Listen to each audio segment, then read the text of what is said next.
Hey, what's up, everybody? Looks like we got zero viewers. Anyways, hey, what's up, everybody? This is Noel OG del Rancho. Glad to be back with you guys. I've been gone because I got a little bit under the weather, man. It looks like I caught the Chinese AIDS. el SIDA chino, as China. as Tercio The called it. coup. Yeah. And we have with us today, we have Guillermo, Escobar Vasquez, we have Paul, Von Leto, and Tercio from Mundo Republiquetto. Welcome, guys.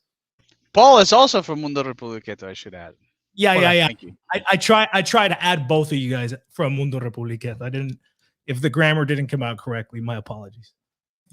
No problem. It's okay. Who knows what the virus did to your brain? It's okay. I'm still recuperating, bro. I'll be honest. Like I don't have the same lung capacity that I have obviously before. Oh my god. So slowly but surely, I'm getting my breath again. Yeah, Okay. I was dating a girl that she got the coup too, and she was fucked up because of it. Yeah, no, man. The first couple of days after like I would consider myself recovered, I got tired walking around my house or like walking up and down the street. Like it winded me, you know. Now I can kind of do most things, but just even like talking for a while, it will wind me. So I gotta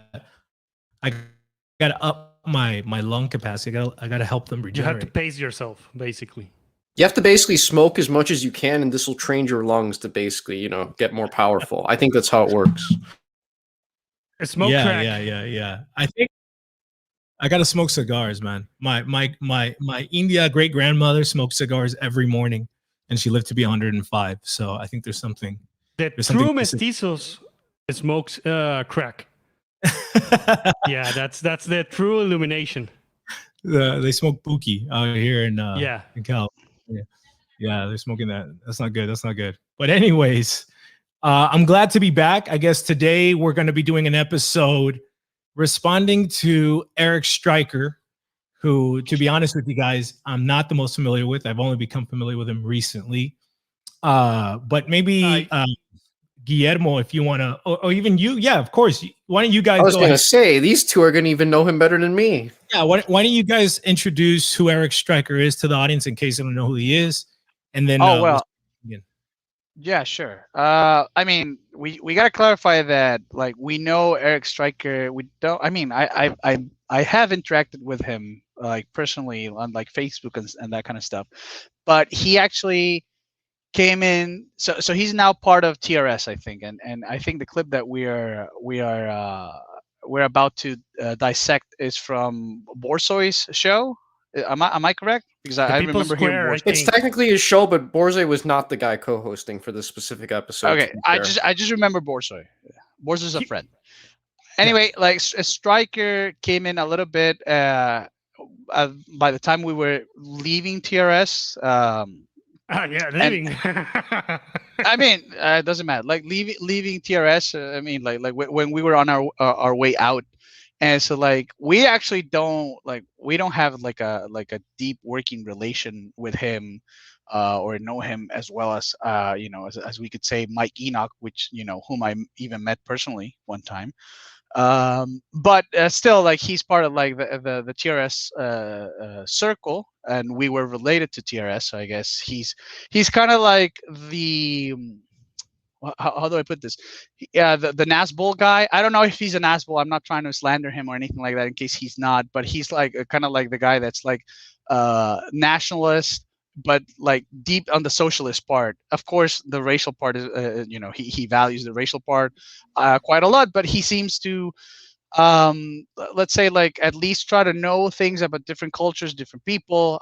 He doesn't always get it right, like he did in the audio here, but he's kind of like the guy that's like, if there was like an international socialist, nationalist socialist international thing, He comes from that he milieu. would be the guy. Yeah.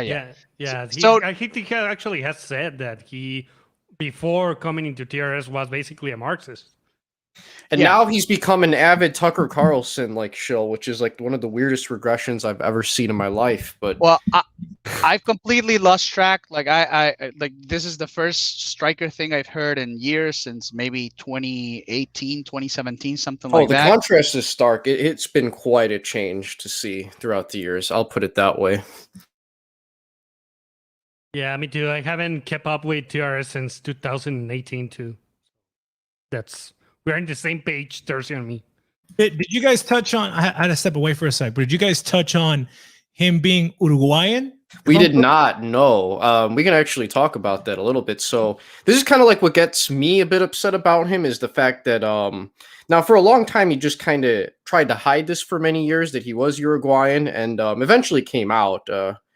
Mostly due to his own stupidity, but I'm not going to delve into that. But essentially, it was discovered that he was Uruguayan. And what occurred as a result afterwards is he started regularly on these podcasts that were watched by a lot of people and listened to by a lot of people, that he would just act like he would be the prime authority on like how racial relations like operates in Latin America. And it was just always extremely, extremely far off from like the actual reality of the situation.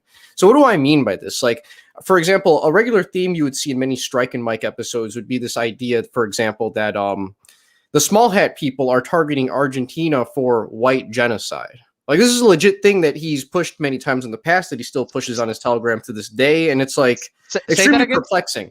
He pushes the idea that like white genocide is occurring in Argentina and Uruguay. Oh my God. Well, I think it's important to understand that he seems to be Uruguayan, or at least of Uruguayan background. He seems to have been pretty Americanized at this point. He doesn't really seem to be in touch with Uruguayan culture. I don't know the guy. He grew up in Brooklyn, if that makes sense.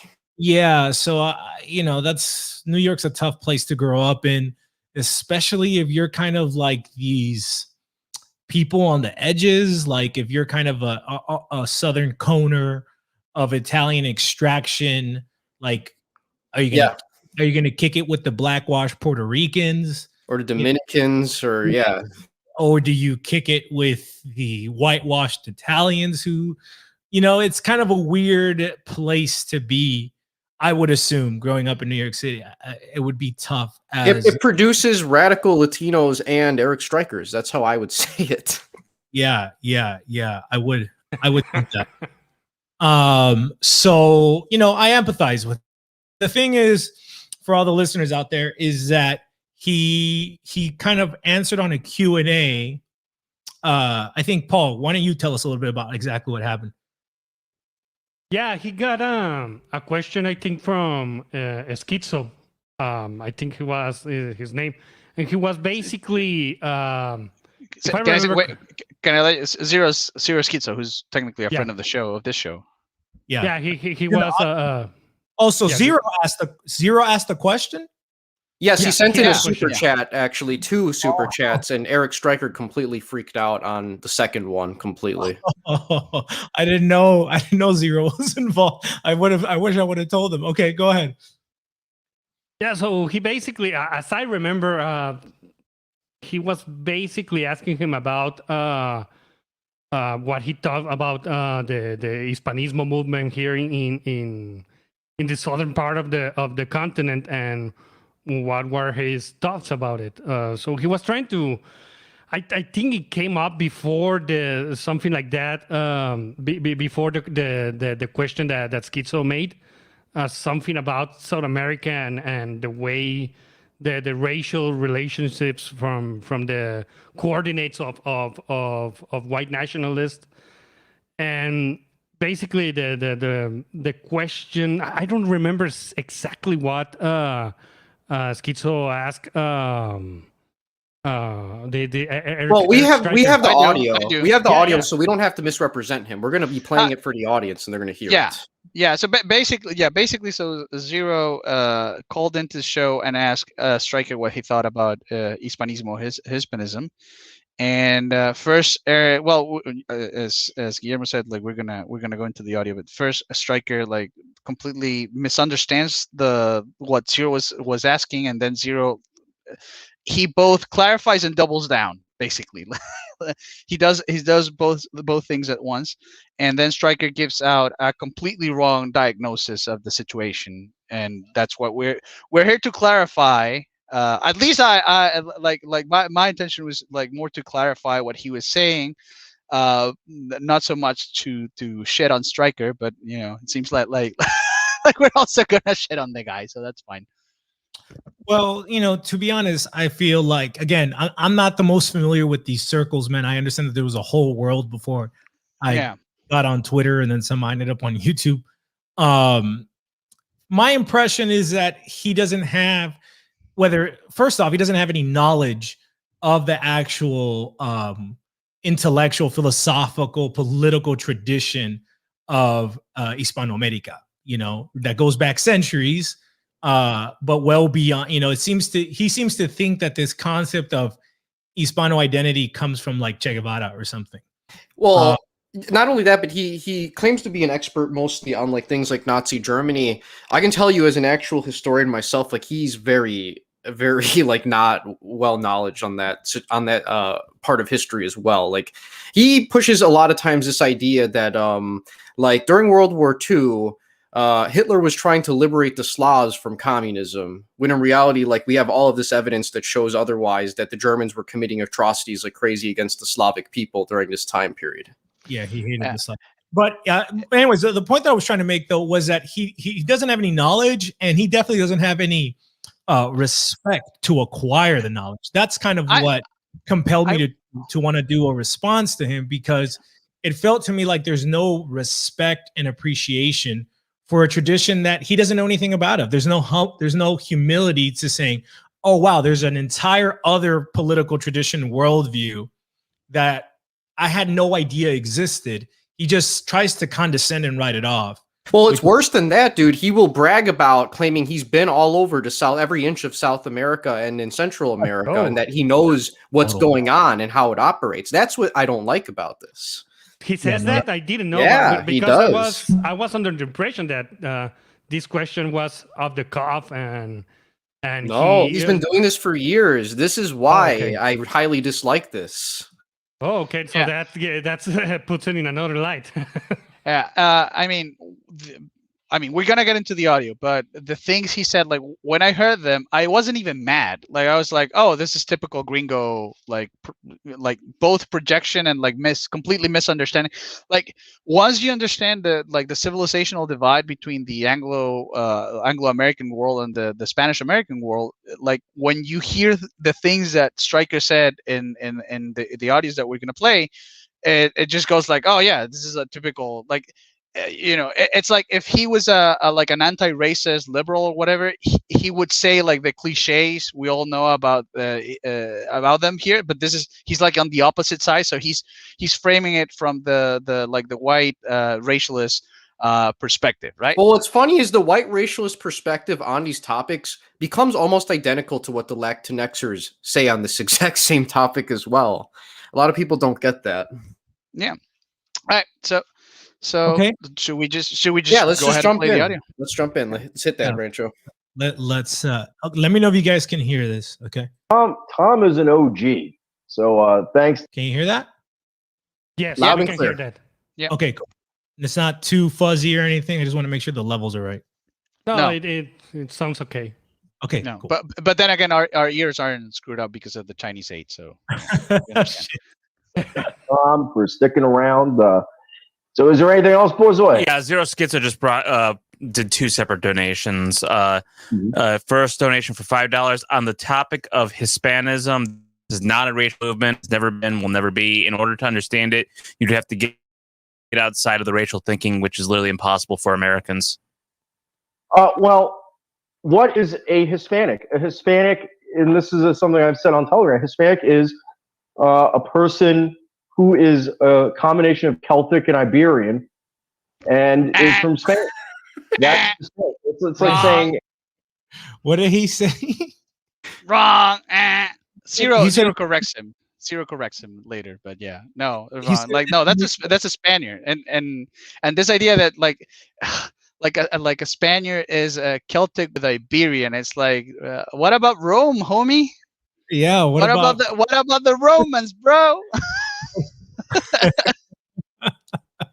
what about the Visigoths, dude?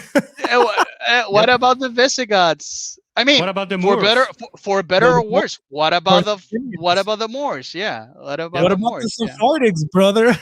Yeah. You might not want to admit that part. Not a drop of more blood. No, Well- I mean we know that the claims about like Spaniards being Moors is obviously that's also part of the black legend. It's deep Sure. exaggeration, Sure. but like sure. this idea like to bring it down to like the most what's the word like I don't want to say savage, but the most what am I trying to say, like the most Essentialist, racial Yeah, essentialist. yeah, you might as well say like, well, Hispaniard is a Homo sapiens, somebody that it's something completely like that, maybe partially right, but it's completely useless. Like Celtic and Iberian, like, dude, I don't even know. I have no connection to anything Celtic. Like I everything I know about Celtic anything is because it's like the Irish and like I don't know, like the Legend of Zelda or something. You mean you don't wear tartan skirts and play the bagpipes? No. What? Nope. I mean, You're not a real Hispanic then. It's Yep. Celtic and Iberian, and like, well, okay. So this is the problem. Like, this is like, this is the word. This is the word I want to say. Indigenous, like the most indigenous thing. It's like, I'm gonna go for like the most stereotypically indigenous native thing that I can think of, and then disregard everything completely else. Disregard everything else. It's the same thing that the indigenous do here in America. Well, Right. and in South America, where they go like, no, it doesn't matter that the Inca Empire lasted 3 times less. The Spanish Empire lasted like 3 times as long as the Inca Empire. It's Right. like, no, we're Incas. It's just like, no, dude, like, no. Peruvians are not Incas. Spaniards are not Celtic and Iberian, and even less so Hispanics. I was going to say, I have these show notes here. I'm going to read this on the topic of what is a Hispanic real quick. It says here, interestingly, both of the terms above which I'm referring to, Spaniard and Hispanic, are Anglo inventions and not present in the Spanish language. And I put in parentheses, not with the meaning ascribed to their English versions, at least. We'll begin with the term Spaniard. The closest Spanish language equivalent to this word is Español. The Real Academia provides the following definition, quote, adjective, natural of Spain, the European country, end quote. Spain is a multi-ethnic kingdom located in the Iberian Peninsula. The name itself is the Latin geographic term used to describe said peninsula, with Iberia being its Greek synonym. Spaniard, as an ethnic identification, is meaningless. One cannot be an ethnic Spaniard any more than he can be an ethnic Balkan, American, or Asian. Anything you guys want to add on to that? Yeah. So just to kind of sum it up, I think one of the things that's probably good to address is to understand the difference between Hispanic or Hispano and Espanol and Spaniard, right? These things are kind of operate at a different level. Spaniards, of course, are Hispanic, but there is a subtle difference. Being Hispanic doesn't make you a Spaniard. Spaniard means you come from the modern country of Spain, which I don't claim. I don't really know anyone who seriously claims to be a Spaniard, except I think for Andy, I think he thinks he is a Spaniard. Well, just look at him. I mean, what's more Spanish than that? But anyways, Well, please I continue. am. I claim to be Spanish, at least by Well, that's another my one. father, Spanish, by my father, right? right, and that's another one because in the U.S., especially in the East Coast, they'll call Hispanics Spanish, right? So, like, if you're Puerto Rican or Dominican, regardless of your complexion, they're gonna say, "Oh, the Spanish boy," right? The Spanish kid. So that kind of it's another layer. But you're saying, your dad's actually from Spain, correct? Mm-hmm. Yeah. Exactly. So that's a lot different dynamic going on there. Right. Wait, let me keep reading here. On to Hispano. It says, interestingly, the Real Academia provides the 4 following definitions. 1, a natural of Hispania. 2, belonging or related to Hispania. 3. Espanol. 4. Belonging or related to Hispano-America. So we can clearly see that the two terms are to a certain extent synonyms of one another. They are the same word after all, although the term Hispano appears to have a closer association with Spanish America, although it can still be used to refer to the peninsula. It remains a geographical term used to describe a large number of ethnicities that occupy what was the Spanish Main, while evoking the political and historical connective tissue that binds a lot of these ethnicities together. Right. So, it's interesting. This is taken from the Royal Academy of the Spanish Language in Spain, and they're defining for you what a Spaniard is and what an Hispano is. And obviously in the definition here, belonging or related to Hispanoamerica is one of the definitions that the dictionary puts forth. And I think, to be honest, in the wider world, wider world, when you say Hispanic or Hispano, I think, and maybe I have a bias, but I think most people think of Spanish America. They think of Latin America. They don't necessarily, obviously, you can't think of that without thinking about Spain.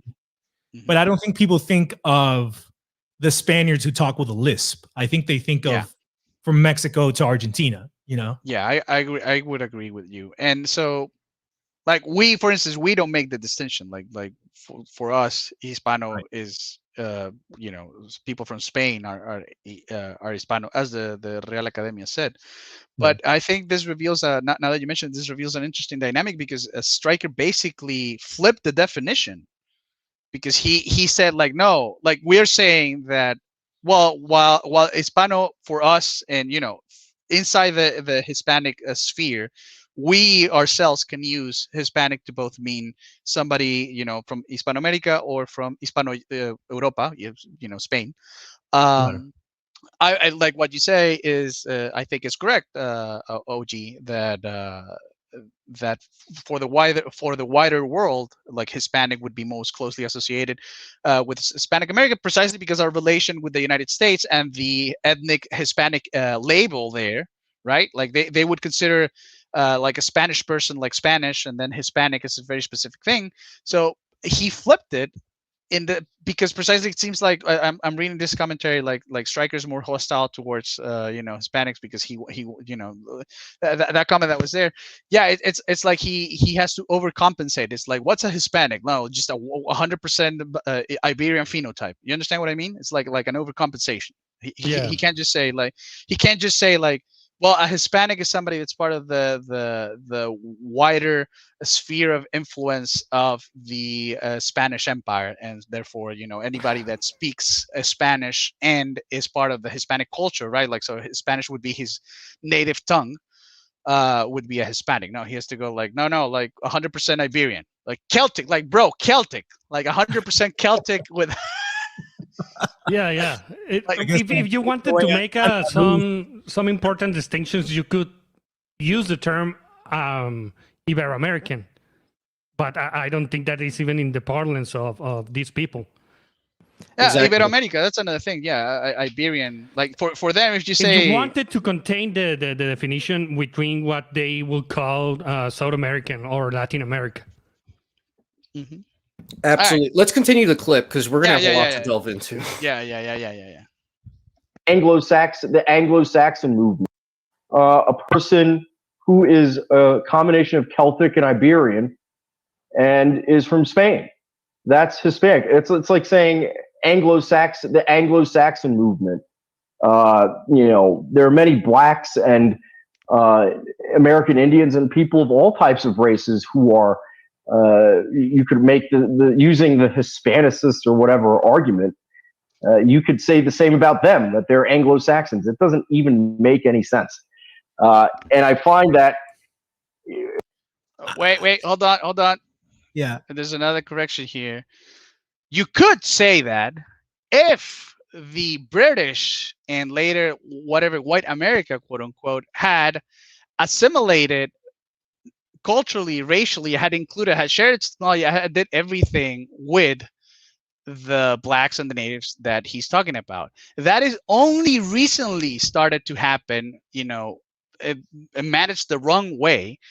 And so and to him, I tell you, like, yes, like there are Anglo blacks and they're different from Hispanic blacks. There are Anglo natives, Anglo Native Americans, as that doesn't make a lot of sense, but Anglo Indians, and Right. they are also different from Spanish Hispanic Indians.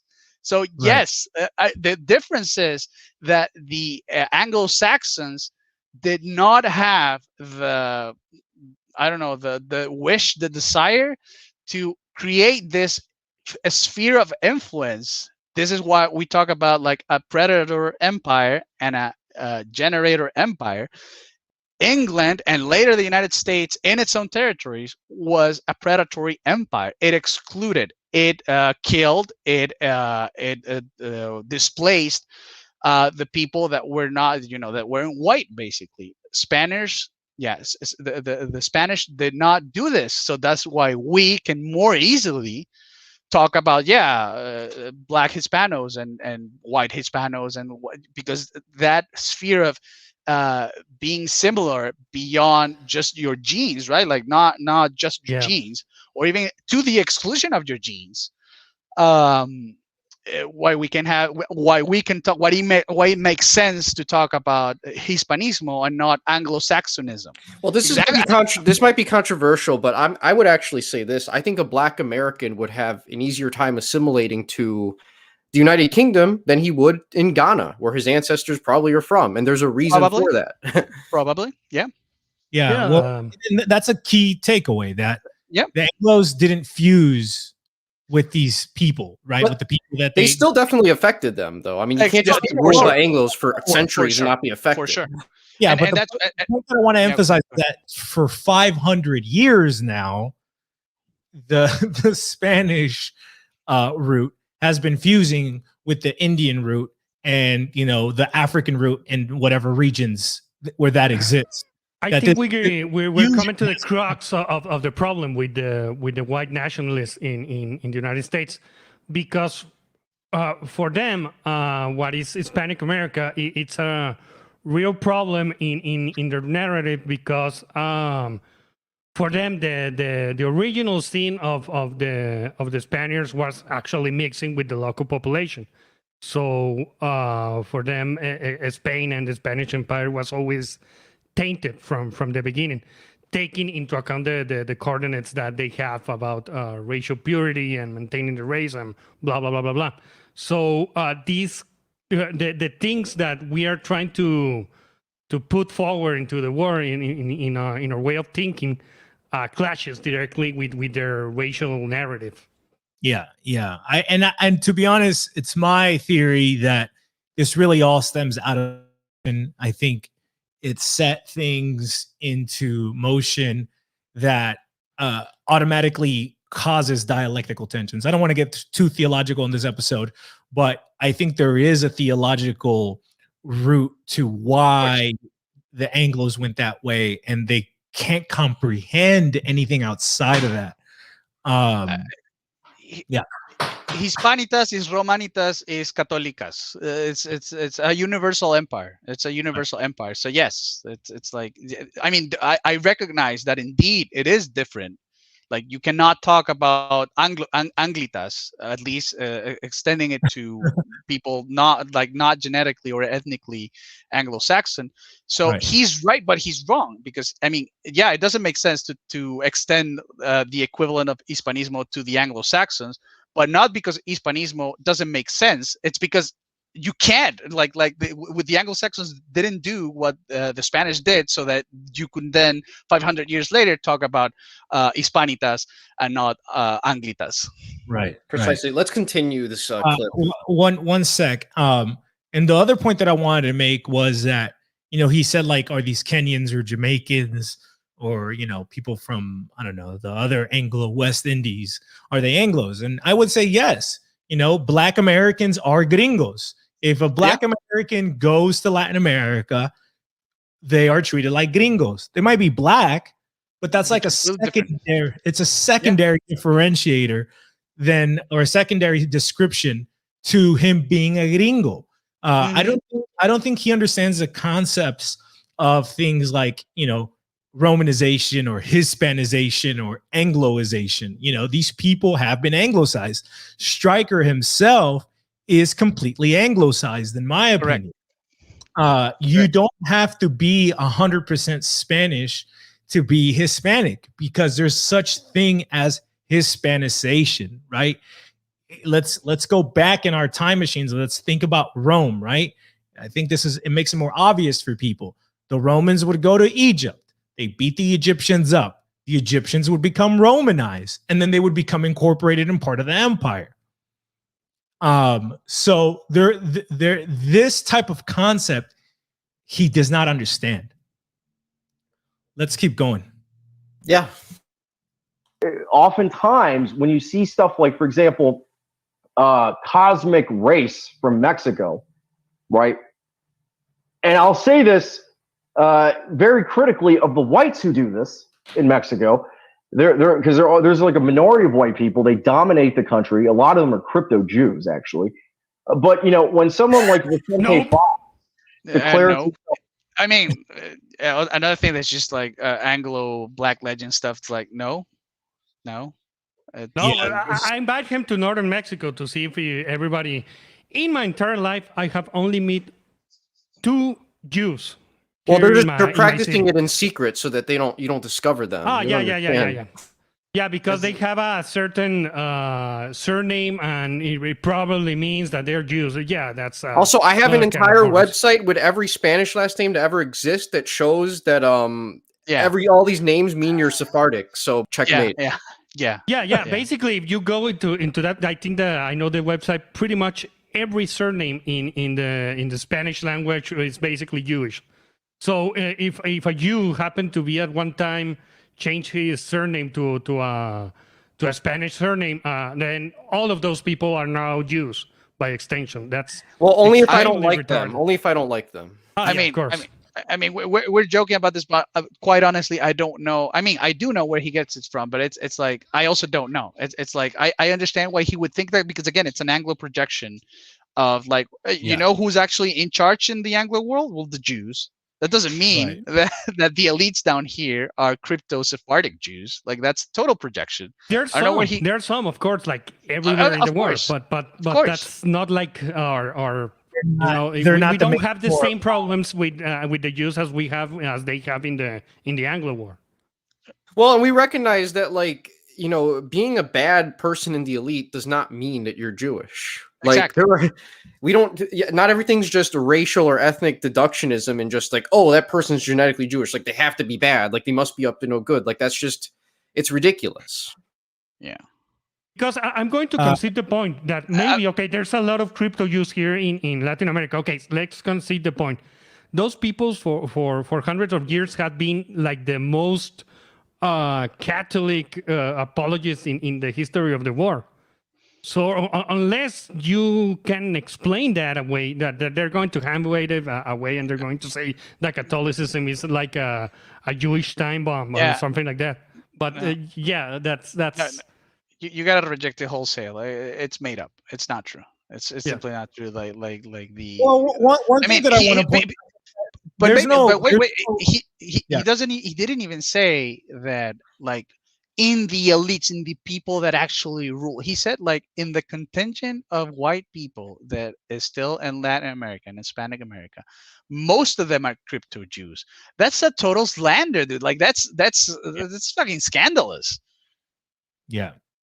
Well, you know, again, one of the things that if you go to Latin America, there's no concept of anti-Semitism.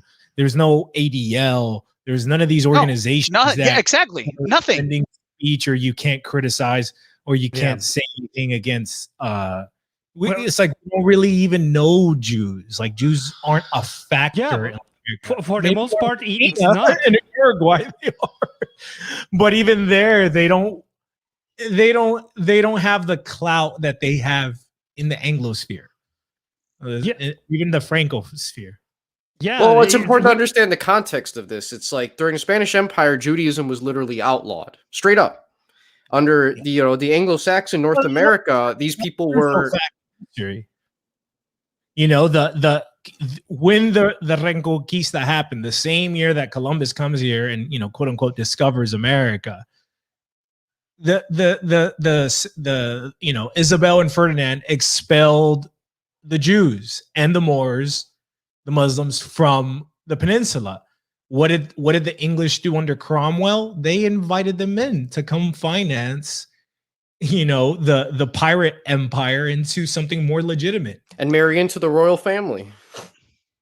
So No, dude, it's scandalous is what I'm telling you. It's projection. It's the typical Anglo projection. The way Anglos behaved, it's the way, like the way things are in the Anglo world is the way things are everywhere, right? So if the Anglo world has problems with diversity, that means we all are having problems with diversity.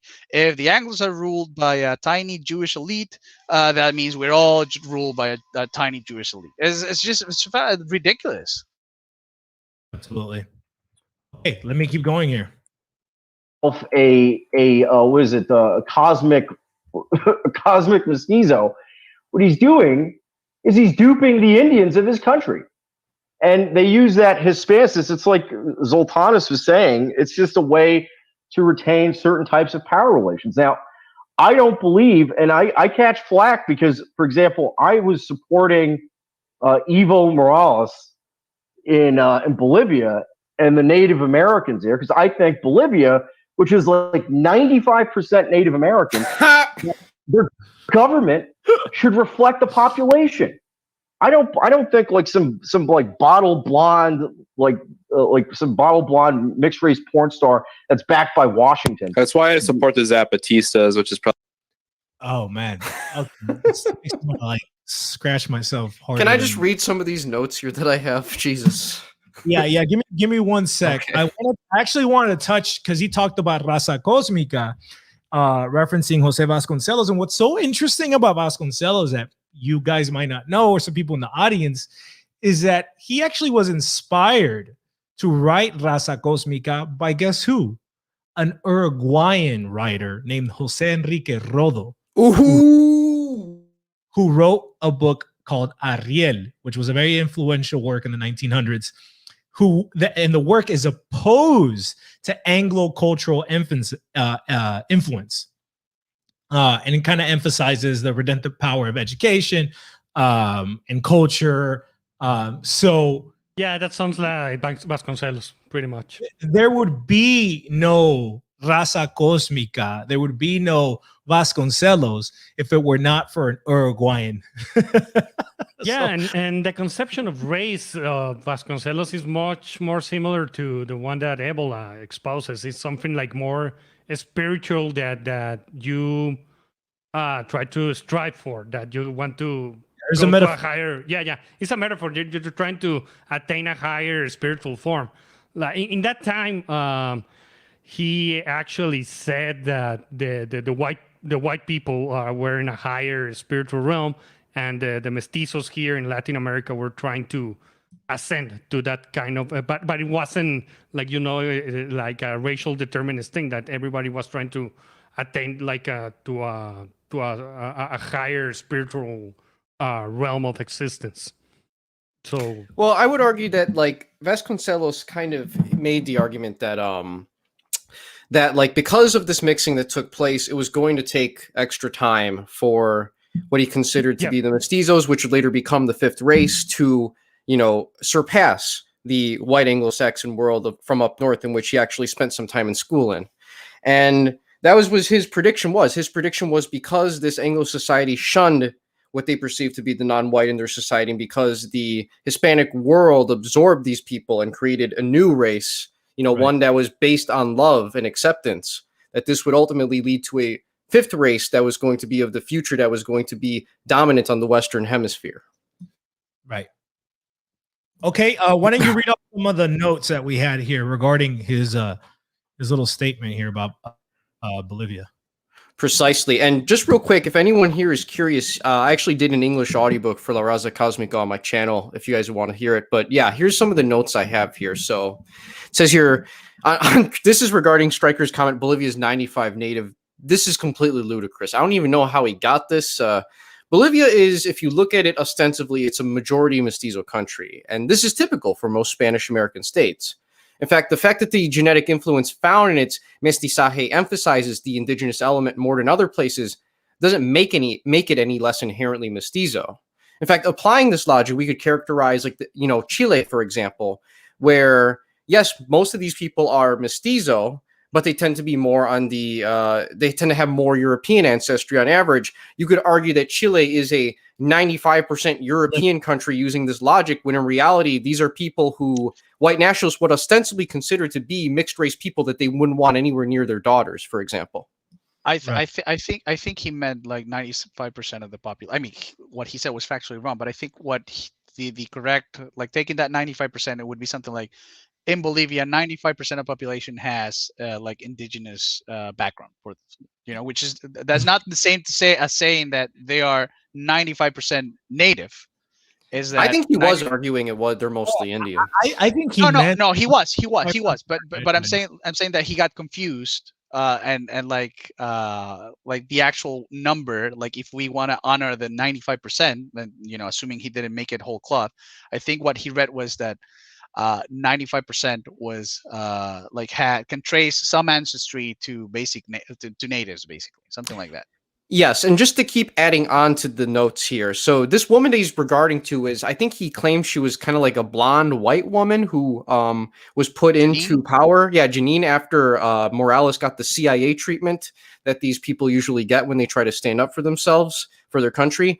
Here's what's interesting about this, the fact that Striker's claiming she's white. She's not. Her ethnic background and phenotype is mestizo. It's a mixture of European and indigenous, and it's actually, her Indian side's quite prominent. If you ask me, she would not pass as white in the United States. And not only that, she's also not a pornographer. He claimed that she was in pornography. No, this comment that he's referring to, this stems from a viral pornographic video that was allegedly containing this president, but ultimately was deemed that this was a Mexican woman that just kind of looked like her. Yeah. That's all it was. And I think that it had a similar name, so it was like confused. But okay, that happens. I mean, she's not even blonde. Like she clearly dyes her hair. So it's like so. This is a button. Like this is a show of like the problem with Anglos, even if they're Uruguayan, right? Even if they come from Uruguay, it's like they just don't do the research, man. Like look at OG, look at us, like in Mundo Republiquetto. We do our show in Spanish. We want to talk about Colombia. We bring actual Colombians and go like, okay, so what's happening in your country? Explain it to us, because we don't know. Right. And we just go like, yeah, okay, so the guy told us this, right? But with Anglos is this thing. It's just like, oh, I look at a picture once and like now I know how the world works. It's like it's endemic to them. It's like they just don't care. Like they don't. I look at an infographic and I know the word right now. Yeah, I looked at the map and know and say I know the territory, because the map and the territory are the same thing according to these people. I wanted to, yeah. No, by all means. I wanted to bring up that Bolivia is in fact the most indigenous country in terms of gene pool within Latin America. Yet still it's 35% Spanish in the gene pool. In about they would have been considered cholos in the case system, and about 60% indigenous. Now, somebody in the audience brought up that we shouldn't overlook that there are tensions between some mestizos and some Indians. And that's true. You can find that in different countries. In Mexico, you can find that as well. But another dimension that needs to be understood by the audience is that you also have a category of quote unquote indigenous, at least racially, right? They're 95% indigenous, maybe a sprinkling of Spanish or something else. But they've been completely Hispanicized, meaning that they live and function as Hispanics. They don't speak a native language. They don't follow, any of the ancient indigenous cultures. Their culture is not apart from the mainstream culture of Bolivia or Mexico, to give you an example, or Guatemala. I think in Guatemala they call them Ladinos. But the point is that that's most of the indigenous in Latin America. Most of the indigenous in Latin America are no longer culturally indigenous. they've been completely Hispanicized. So I want to just make that, real clear. Now you do have some. I mean, here's a fun trivia for you, and I'm sorry. Just want to say, like, this is a fun trivia fact for Striker and the audience.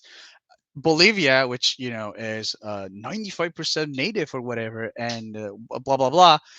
It's one of the only like departments, like it has only one of the last departments that still in the entire continent that still flies the Spanish Empire flag, the Aspa de Borgoña, the cross of Saint Andrew. And so like the department of Chuquisaca in Bolivia, which if you go to the department of Chuquisaca, it's not exactly white. Like the people that live in Chuquisaca is not exactly white. So you have non-whites flying the Spanish Empire flag, even up to this day. Well, not only that, but phalangism actually caught on the hardest in Bolivia out of like almost every Hispanic American country on top of that, if I'm not mistaken. Yeah. So this idea that Striker has Bolivia should just, like, I don't know what he thinks. Like, should they just revert to go, to the Incan and, become Incan? And like, this is the other thing that I wanted to bring up. It's like how pernicious the type of ideas that a Striker espouses are for us, because we're trying to reunite our people after the independences, right? We're trying to, again, make Hispanitas not something spiritual like we talk about, but something material, an actual sort of like Confederate States of Hispanic America, something like that. We're trying to wake our brothers up, even in the United States. This is why we're making this show in Spanish. And this guy is just like, no, like, fuck it. Like, India's like, you should have India rule again. Like, forget about the Spanish heritage or whatever. If you're brown, you can't have anything to do with white culture or white government or white anything. Just each, like, it would break us down into like even smaller republics, into even smaller and irrelevant countries. How convenient is it? How convenient for the American Empire to have what would be one of its historical rivals right now, which we are under the effects of defeat. We've been defeated, we have not been ruined. We are not dead, but we have been defeated, right? Like, the war's not over. But how convenient that we would keep infighting and spiraling down into breaking down our countries into even more irrelevant, smaller countries that are easier to predate, right? But what matters is, like, the president looks like you. What matters is that if your country's kind of brown, your president has to be brown. Anything else doesn't matter.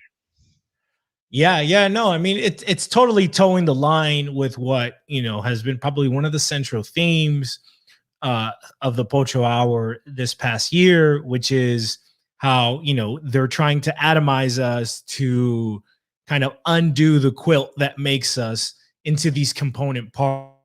See people on the other side of the dialectic, like Radical Latino, who wants us to identify as Black, as some kind of victim race or class, so we can fight the evil white man. And then you have who's he's a blackwash Hispanic, and then you have a whitewash Hispanic like Striker here doing the same thing on the opposite end, trying to, I mean, how do you, and I mean, I know some countries are more mixed than others, you know what I'm saying? But it's like, how do you do this in a country like, say, Chile, where it's, or Paraguay, where it's almost 50-50% mixed? Civil war.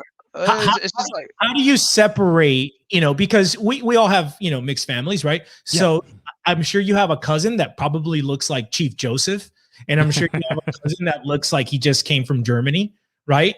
So it's like, and they're related. They have the same grandpa, So how do you separate this? There's no way to do this on a phenotypical basis. It's just it would be disastrous. That's one of the reasons why we move away from white nationalists, because we saw that we tried to implement what the Americans, the white nationalists in America were trying to do.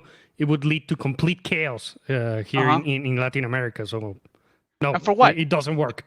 Like for what? Like it's also pointless. It's like, what do you get? Like, okay, so now Bolivia is all indigenous back again, and they have nothing to do with the white man. Well, thank you. Congratulations, you just sent them to the Stone Age. Now the Chinese are just going to come and do whatever they want, right? Like, it's, Yeah. like, Precisely. I want to read. Or Hold on 1 second. This all feeds into, and maybe we should do an episode of this down the lane here, that the United States is in a demographic crisis, right? And we're talking about the Anglo chunk of the United States. Whether you're black or white, okay, you're all gringos.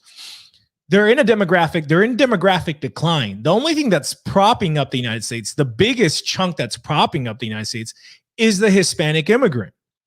So one of the concepts that's flying around in their think tanks is of how do we get to 1 billion people? And well, guess what? There's about 300 million here, and there's about 700 million south of the border. Why do they want to do this? Because they want to compete with billion people in China. So the Anglos want to Anglicize us. They want to absorb us. Glenn Beck openly talks about this. That is the end goal of doing these things. They want to make us gay. Hispanizing us. Say it again. Yeah, they want to make us gay. Yeah, Global homo for everybody. It's the last stand of white identity, truly. Yeah, really? Global homo. Didn't one of the white nationalists say that homosexuality was? Yeah, Richard Spencer literally said that. What did he say? Fucking guy, dude. Yeah, I think it was a tweet, but it was taken out of It was a tweet. context. Yeah, but it was probably a joke. It was bad in context too, but we don't need to go into that. I want to read this actually. It's something Striker wrote. Oh, okay. Keep going. No, go ahead. Go ahead. Okay. I thought you had something to say. Okay, let me read this. So Striker said this as a response to a video I made last night saying this. Blacks and Indians aren't Hispanic or Latino. Their blacks and Indians are imitating their colonial masters. Go ask an average white Argentinian or a Spaniard what they think of the Peruvian/Paraguayans or Ecuadorian and Dominicans invading their country. Hispanicism is an internet meme. So I just want to ask you guys, since you live in Latin America, what do you think of that? I think he again is conflating the issue that when you have emigration, like when people leave Latin America to quote unquote like invade Spain or something like that, it's usually the problem is that they're the poorest half. They're the poorest. They're proletarians, right? Yeah. So it's like, okay, so I ask Americans back in the 19th century what they thought about Germans and Irish, and I'm not trying to perpetuate the myth that they thought Irish were black, that the Irish were treated as black or were thought that they were black or anything like that. I'm talking about the real fact that the Irish and the Germans were not welcome. They were not liked. In fact, there were campaigns to de-Germanize and de-Irish, remove the Irish and the German from them. There was an ethnic and culturally cleansing situation that occurred. Exactly. Yeah. And even Italians, like Italians, Irish, German. Why? Because you were getting the proletarians from Germany, from Ireland, from all that. So it's the same situation here. It's like Tercio, have you ever heard of Noel Ignatieff, his book How the Irish Became White? No. Well, it's like a meme in white nationalist circles because they he says a lot of things that triggers these people. But what's funny is that's actually the argument he made. Like, I have the book right in front of me. I actually ordered it so I can do a book review on it later. That's literally what he argues. His argument is that groups like the Irish, yes, they were technically seen as white, but they were there was a hierarchy of who were the top whites in the United States for a long time. And Irish people had to prove their whiteness. And what did that involve? It involved differentiating blacks as being this people who were supposed to be the complete opposite as you in Anglo society in North America. Yeah, there's a comment here that says that go ask an Anglo what he thinks of Slavic whites. Aren't Polish, like the Polish people, the butt of jokes? They're like the Mexicans in Britain. Yeah, that's a huge. When we were in TRS, the Slavic question was often brought up because a lot of people in those circles didn't like Slavs. Well, this is actually, I know this guy, Marcus Cicero. He's my friend. He actually used to be in the League of the South. He was a huge guy in that organization. And he's been told straight up, and you guys can ask him yourselves, that he's had these Anglo-Southern nationalists tell him to his face, you're a Slav, you're not white. Like, all the time.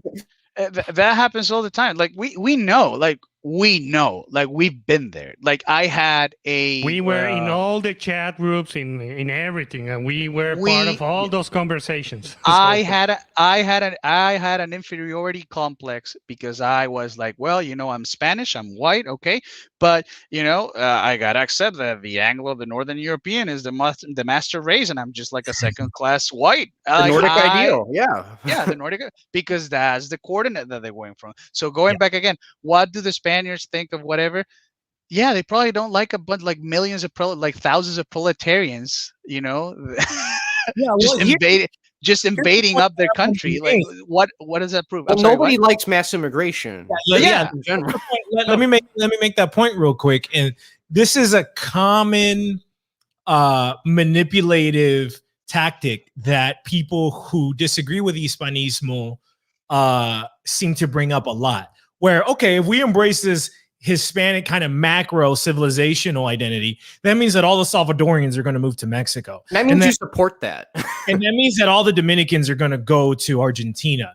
Like, no, accepting this level of identity does not mean that you want everyone from South Argentina to move to Northern Argentina. Does not mean you want to move Oaxaca to Jalisco. Yeah, there's a thing that you can make to an argument that you can make to make these people probably understand it a little bit more, because in white nationalist circles they complain a lot of this infighting between the different ethnicities of North Europeans.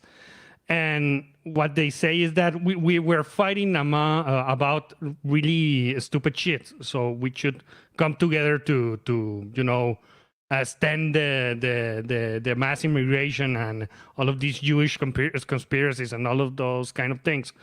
We could make the same argument for Hispanic America, that despite our differences and despite our different ethnic and nationalities, we should come together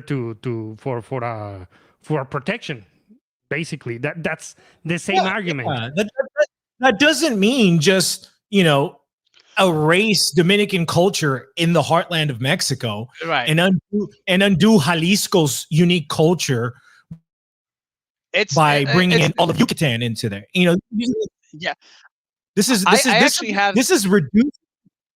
Hold on one sec. This is reducing our position to the ridiculous, because they can't argue with our position directly. So they have to reduce it into something ridiculous that they then can argue against, which is a very fucking team. Are you there, Tercio? Sorry. Yeah. Sorry, I didn't mean to. I get excited. Go ahead, add to it. There's two things that I want to say. This is typical of like image, like people that don't have any actual power, don't have any actual responsibility, are not close to power, are not close to any sort of like political, like they're not serious, but it's what I'm trying to say. It's a very immature thing to argue like, oh, because we don't like each other personally, that means we can't form any sort of like political, we can't, like that informs the political. You understand? It's like, well, because Brazil and let's use Brazil. Brazil and Argentina fight because of football, and they don't like each other because of football. That means that politically, there's nothing we can do. As if like like we're talking political stuff here, okay? Not only like, do I like each other? Like, do I like every Spanish person? Oh, well, no, And the other thing that I wanted to say, I forgot. I remember now. I have the opposite example of like Spanish complaining about millions of Paraguayans moving to Spain, which is a Spaniard moving to Peru, to the to the jungle in Peru, okay? And the Spanish person telling me these people are closer to me than what Norwegians or Swedes are. And we have that show on our channel, Mundo Republiquetto, of a Spanish guy. He still lisps, okay? He still has the lisp, and he tells you like, no, like this people in the Amazon, they're very close, like they're just like me. They're just like me, a Spaniard, and I feel closer to them than I ever felt close to like a Prussian or like a Swede or something like that. So that is my response to Striker. It's like, nobody likes a million proletarians invading their country at once, but that doesn't mean anything. I mean, this happened in the United States. It happens in Colombia and Venezuela, and they even used to be the same country.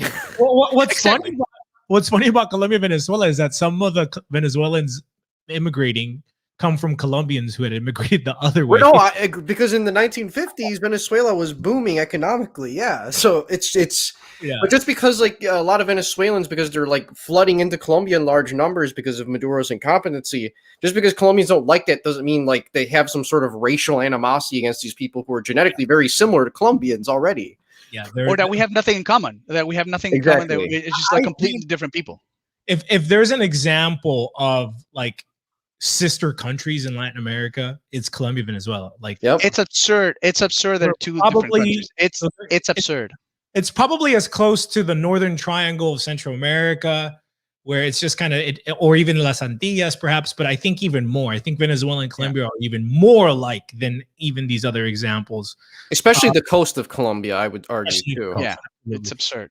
But I want to make a point, you guys, of the Okies, right? And during the Dust Bowl in the United States, you know, most of the white Californians come from Okies. And the kind of the elite Anglos who already kind of established here, who kind of, you know, stole a lot of land even after in denying certain treaties that were made and you know, did the thing that they do in order to get what they want. The Okies, you know, were looked down upon and hated because they came and they flooded California. I mean, you can read John Steinbeck's books to learn all about this stuff. So, you know, mass migration is not good for the people who are migrating, the people who are being, you know, the destination country. Even if we're the exact same race, I mean, you know, bring it down to the individual level. I always give this example. I can have a twin brother who with a family who has 3 kids, and maybe he's having some bad luck and he's down and out. And I'm like, dude, you can come stay at my place for, you know, a couple months till you get back on your feet. You know, after a couple days, it's gonna get fucking annoying. Yeah. You know, I'm gonna want him to get the fuck out of my house. This is obvious stuff, you know. Obvious stuff. And yeah, you could make a comparison, for example, with when the nation of Israel was being created in the late 1940s. A lot of Jews that lived there for a very long time didn't want all the Ashkenazi Jews coming into the country because it was going to make a mess of the of that place. It was going to make a lot of trouble for them. So even within those classic groups of the Jews and all of that stuff, that they didn't have that.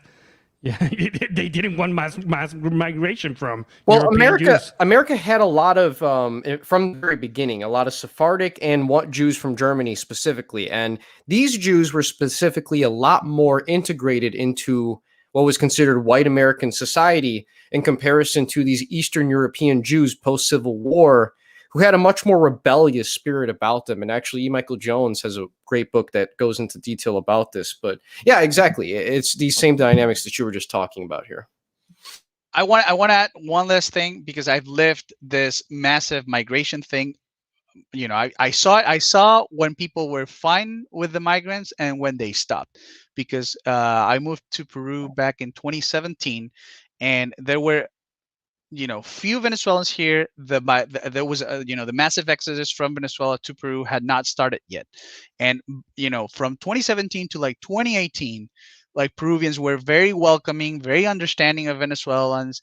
There were no problems. Everybody understood that was, you know, people in the country were going through some tough stuff, and I saw how gradually, you know, people starting to get fed up, because it was like more Venezuelans and more Venezuelans and more Venezuelans and more Venezuelans. And again, these weren't like wealthy Venezuelans that were just coming in, you know, making fantastic, you know, money investments or whatever. These were people that were beggars. They had nothing. They crossed the borders on foot, right?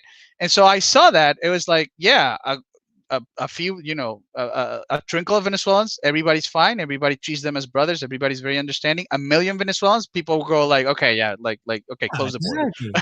Close the border. Let's have some, let's be reasonable here, you know? It's very silly. And this is a common tactic. This straw man is constantly brought up, not just by Wignats, but even kind of nationalists, of different countries in Spanish America. They bring this up as well. Having some kind of united front politically on the global stage, embracing the commonality of what binds us together, does not mean move, Panama all the way into Nicaragua. It just doesn't mean that. Panama, there's a land called Panama. You can stay there. You can embrace it. We don't want to undo, even again, let's zoom into a country like Mexico. We don't want to undo Jalisco's unique culture and make it like Oaxaca. Nobody wants that. They're both Mexican, right? Like, Paul, you're Mexican. I mean, you know what I'm saying? Like, there's unique things to preserve everywhere. And gringos have a very hard time understanding Catholic universalism, like true universalism, which is unity, unity with multiplicity. They don't understand that concept of having unity with multiplicity, because for them, the equivalent to Catholicism would be globalism, which is uniformity through fake individualism, which is exactly what Striker is advocating. He's advocating this fake identitarian, individualist stuff, like Bolivia is brown, so therefore it needs a brown government, brown president. That's in the Stone Age, so we can go and get all the lithium so that Elon Musk can build his Teslas, basically. Precisely. And I have another quote here by Striker that he made yesterday about my video real quick. It says this: Mestizaje is a Mexican and American, and he says here in parentheses, La Raza ideology. Not universal in the widely distinct countries of the Spanish-speaking world. It's something 100% white Mexicans like Vicente Fox made up to stop Indians from rebelling against them, that Jews in the U.S. took up to fund a new anti-white activist bloc in America. I mean, dude, this is like talking to somebody like a trans advocate about trans stuff. It's like, it's so wrong. What do you even begin, right? Like, I guess he never heard of Hernan Cortez. He never really read about that guy and what he did. I guess he's never heard of Rubén Darío. Mestizaje is a concept. Inca Garcilaso. What they're trying to do is to falsify our history, because you will have to deny what is as clear as day, that countries like Mexico and Colombia and Nicaragua and all of those places are basically mestizo nations, racially speaking. So I don't know. Okay, maybe Vicente Fox wasn't the greatest guy ever, and I'm not trying to defend him, but that's levels of conspiracy theory that I think that where they come from. It's from some leftist circles here in Mexico that try to strung up some kind of conspiracy regarding the Yunque and something like that. That Vicente Fox is like a great, white Hispanic racist oppressor here, which is very far from the truth. Vicente Fox is probably more like a non-aligned leftist progressive at this time. That's trying to get marijuana legalized here in Mexico. So, all right, let's resume this clip here, shall we? Yeah. Probably surprising for some people. Right. So, like, people like wealthy European or Jewish descended capitalists in Mexico, they have no solidarity with the people they govern, and they have no solidarity with other people of European descent. They take all their poor Indians and they send them to America. Fuck them. This is true. This is true. Groups like the Zapatistas, I support them to an extent, in the sense that they are indigenous. They fight for their people's rights. The vast majority of people in Mexico are some kind of Indian, and they should be able to have a government that looks like them. That's a universal principle that I think is ethical and justified. Why? I'm not I'm not for oppressing Native Americans. You see this in Bolivia too. The elite. Are we oppressing Indian Americans here in Mexico? I don't know. I mean, you could argue, in some sense, the Republican governments have not been good to the Indios. I mean, Striker is partially right on this. Like, Although most the- Mexicans are not some type of Indian. Most are very much mestizo with a very even split, I should just add in. I was in his actually- narrative, they have to be Indians. You have to understand that, because if he if he accepts that we're mixed race and we don't fall like in this neat, the description of how they see the world, then it all falls down. We are no longer the oppressed people that need to be saved from the Jews here too. Yeah, but he is right that Latin American elites, Hispanic American elites, this is a criticism that we make, have mostly been very bad. Like, have mostly been, they have mostly sold out our countries to foreign interests, and so I will say, healthy disdain for capitalism, I can get behind, and like liberalism and that kind of like, but hold on, but it's been, my point though is it's been bad for everybody. Like these Latin American criollos, they're not pulling out like this skin tone graph and seeing like we need to oppress these people that are darker. Like that's not how they operate. Yes, and that's where he's wrong. He's right in that our elites have been complete sellouts, and they don't really care about the country or its people. But it's like it applies to everybody. It's not like the whites here are like, oh, we got. I know plenty of poor people in Medellin that look whiter than Erik Striker, and they're not doing well because our leaders fucking suck. Yeah. I have a little observation to make here. The richest people here in Mexico are not Jews. One of the richest people here in Mexico, his name is Carlos Slim, and he's from Lebanese descent, and he's a Maronite Catholic. And the other very rich person, is Ricardo Salinas Pliego, which is the owner of TV Azteca and Electra and Banco Azteca, and he's basically the largest loan shark here in the continent, and he's Catholic too. He's of Spanish descent. Yeah, Striker will be surprised that our bankers are ethnically of whatever, Spaniards are not, Spanish. They're mostly Basque. They're mostly Basque. Parenthesis, Basque, parenthesis. I wait. Let's continue on here. Well, actually, I wanted to bring up the point that he said something about the Zapatistas. Wasn't the Zapatistas headed by a blue-eyed or green-eyed guy? Yeah, their leader's green-eyed. Subcomandante Marcos. Yeah, he's an Italian he's from Italy. He's actually Italian communist that moved here to Mexico, and he ended up with the Zapatistas.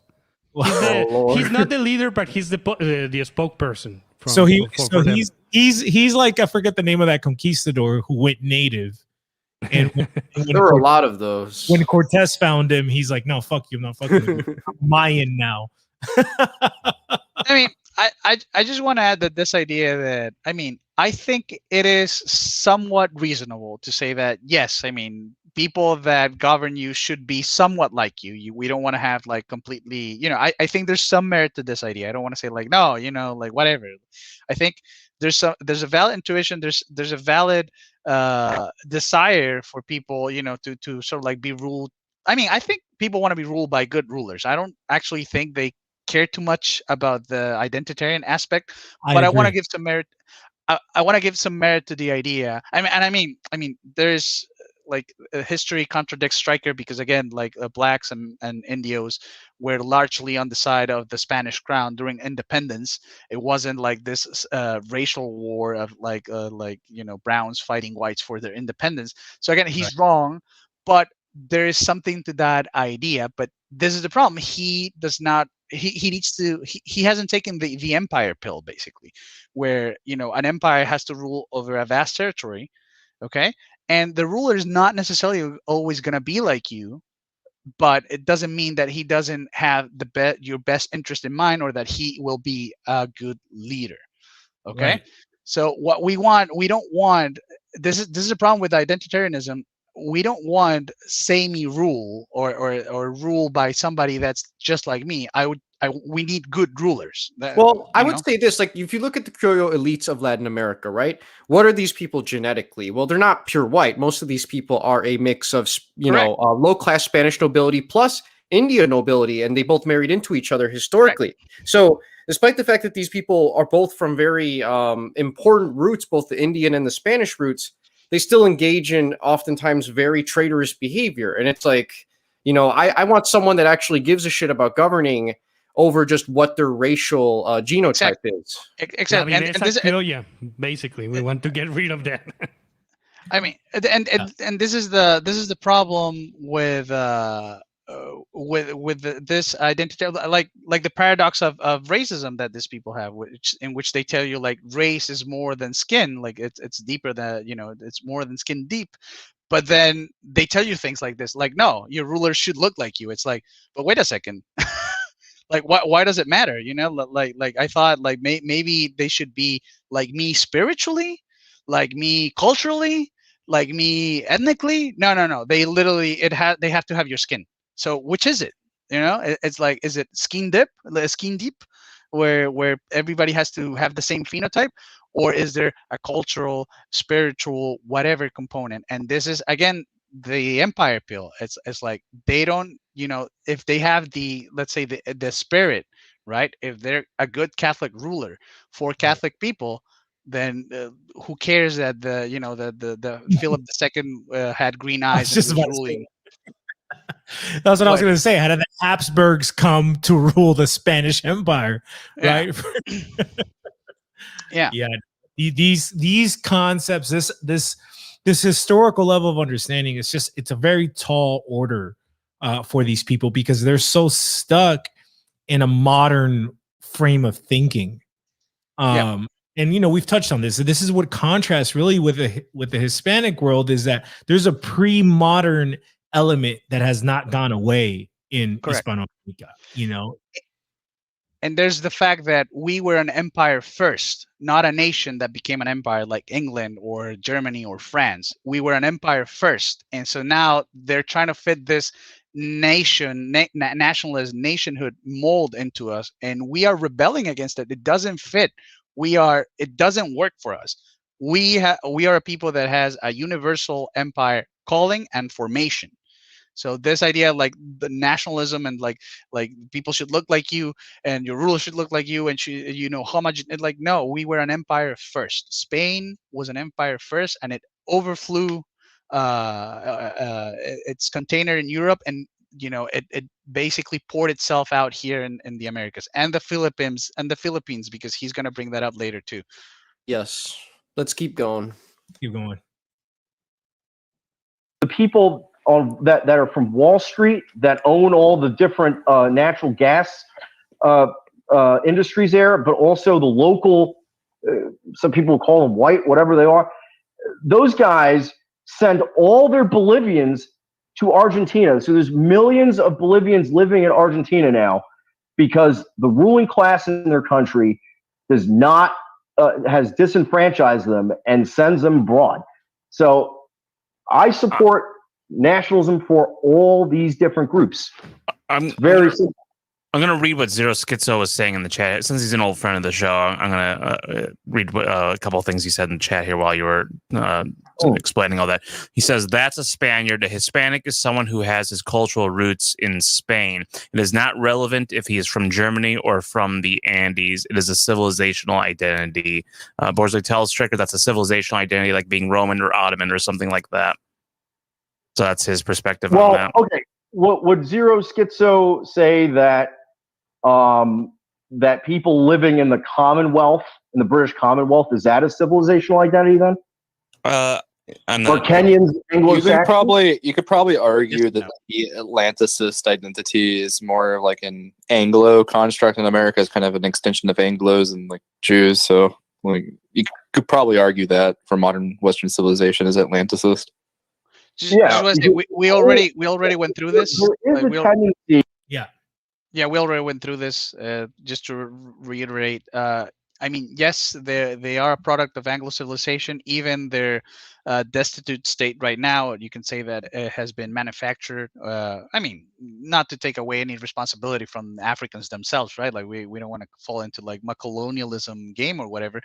But yeah, British colonialism was very bad. European colonialism in Africa in general, including Spanish, was very bad. So yeah, they're part of like, I mean, you know they're not part of the Anglo civilization in the sense of like they're not recognizably Anglo, right? Like in 200 years, China takes over, whatever. I doubt there's going to be very little, some aliens come and they're not going to think like, oh yeah, this Africans were had something to do with this island here over in Europe. But I think they will find it very hard to say that here in America we had nothing to do with the Iberian Peninsula, right? Yeah. Yeah, and I wanted to read some notes on the mythology of the white southern cone, Argentina, southern Brazil, Uruguay. I'll just read this off. So, a seemingly omnipresent talking point relating to gringo discourse regarding Argentina, Uruguay, and the southern states of Brazil is their supposed white character. Referring strictly to the material genetic realities on the ground, Argentina is a mestizo state where the European element tends to be more predominant than in other areas of the continent.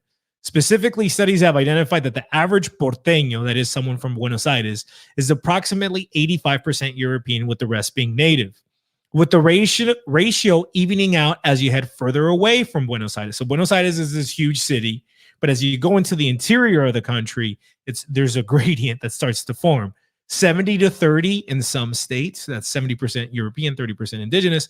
Then it becomes 60-40, and then in other areas it approaches 50-50. So one of the things to understand about Argentinian history is that at one point Argentina was actually as mestizo as Mexico. But then you had this huge flood of European immigration, which has to do a lot with the demographics. There was a point, I believe, in like the mid 1800s, where there was more people in Italy than all of South America, regardless of race. So, Argentina was flooded by Europeans, and I think there's been some mixed results because of that, not necessarily good ones automatically. But let me continue. What's funny, real quick, is Erik Striker also used to talk up Juan Perón a lot and would talk about how much he loved him. Perón himself was a mestizo, just so everybody understands. Right. In the case of Brazil, the situation is similar, with studies showing the average self-identified branco, that means white, to usually be around 80% European in origin, often less. Regarding Uruguay, we don't possess any data, but from personal experiences, friends from Uruguay, the situation seems to be similar to people from Buenos Aires or the Brazilian brancos. Final points here. This, however, leads into two important issues that are rarely examined in white nationalist discourse. One, the notion that people of Southern European heritage somehow fall into the category of white. And two, the often misunderstood relationship between genotype and phenotype, which is a huge, huge thing that does get overlooked. The people of Southern Europe, the Iberians, Italians, Occitanians, coastal Balkan peoples have traditionally occupied a different position to Germanic or Brittonic peoples within the field of anthropology. The Mediterranean gene pool distinguished itself by having a different majority element, that of the Neolithic farmer populations, as well as a myriad of other genetic influences hailing from North Africa, Anatolia, the Levant, and Persia. The Neolithic farmer element, although still present, is less pronounced in the populations of what did he mean here? Eastern Europe? I'm not sure. There's a typo here. Moreover, instead of the Mediterranean influences common in the southern coast, Central and Northern Europe have historically received a non-negligible Central Asian influence, which is rarely talked about. But Except even beyond the genetic argument, even beyond the genetic argument, I personally consider secondary to an intuitive and organic understanding of ethnicity, the technological division between North and South in the European continent has been historic reality for millennia, with the two regions being in constant competition and struggle with one another, often due to irreconcilable differences of religious and cultural character. The current coexistence of North and South within the European continent is the product of American conquest and pacification during World War II, not a sign of some sort of civilizational unity. So basically, what our writer here is saying is that these people, Europe has been placated because it's been Americanized. And I think a lot of Europeans would agree with this. Especially, Northern Europe. And it gets worse the more northern and in the British Isles you go. I mean, Yeah, especially Western Europe. Europe. I mean, there is a kind of like imperial push inside Europe. It's not a very powerful empire, but within Europe, like the European Union is basically the Franco-German empire now. But yes, I mean, I would say most of Europe is a colony of the United States, same as Hispanic America. Yeah, definitely. And can you keep reading, Noel? Yeah, so basically in conclusion, Southern Europeans are not white. They are Portuguese, they are Castilian, they are Hellenes, but they are not white. And this is written by a Southern European from Spain, actually. So also read the second point if you can. Okay, sure. So the results of multi-generational mestizaje are not a series of consistent phenotypes, but a number of highly divergent and unique results, as noted by Vasconcelos. A couple of mestizos of mestizo type may produce children with different skin tones, facial structures, and general racial type. If Striker was an actual Hispano, not a gringo, he would know this. Not every phenotypically European Hispano is of singular ancestry. It's very common for such people to have siblings of a less European aspect, or for their parents to be lighter or darker skinned than them. The highly broad nature of the Spanish American gene pool is even broader than the Southern European one, and it produces a variety of phenotypes.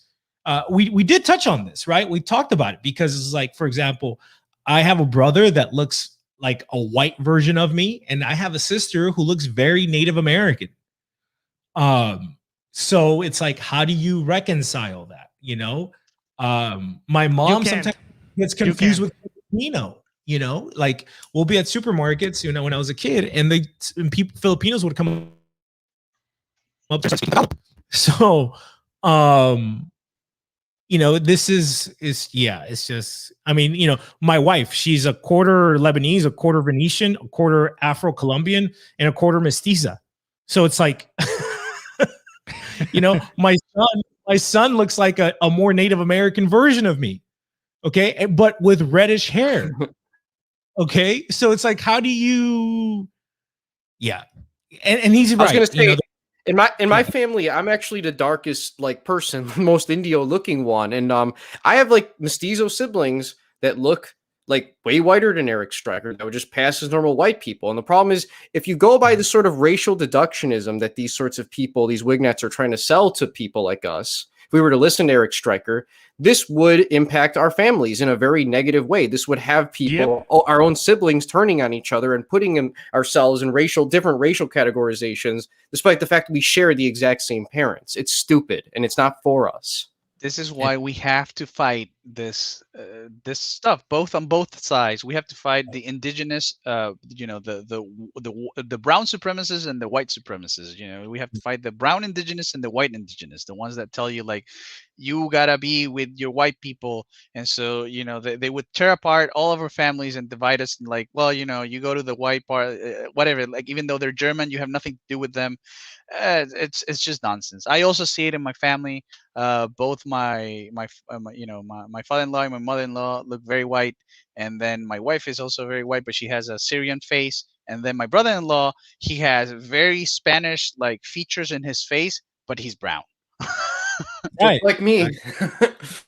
Right, exactly. I mean, you know, you see, there's just so many variations. You have people who are very light and have Afro features, right? Like they may even have red hair, freckly.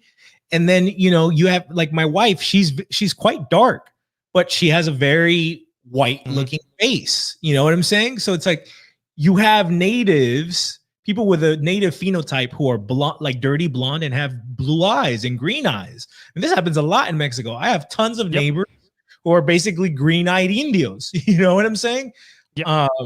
So it's for us, these racial categories just simply do not work, cannot work, won't work.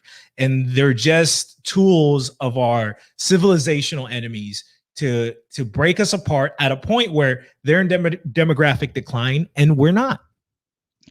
Yeah, And that's an incredible problem because in my family, in my mother's side of the family, I have cousins that are blonde and cousins that are almost dark skinned. Yeah.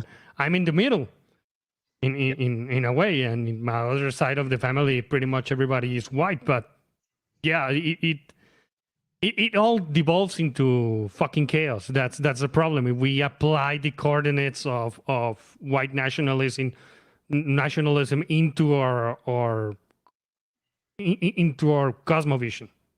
Yeah. So it would be a disaster.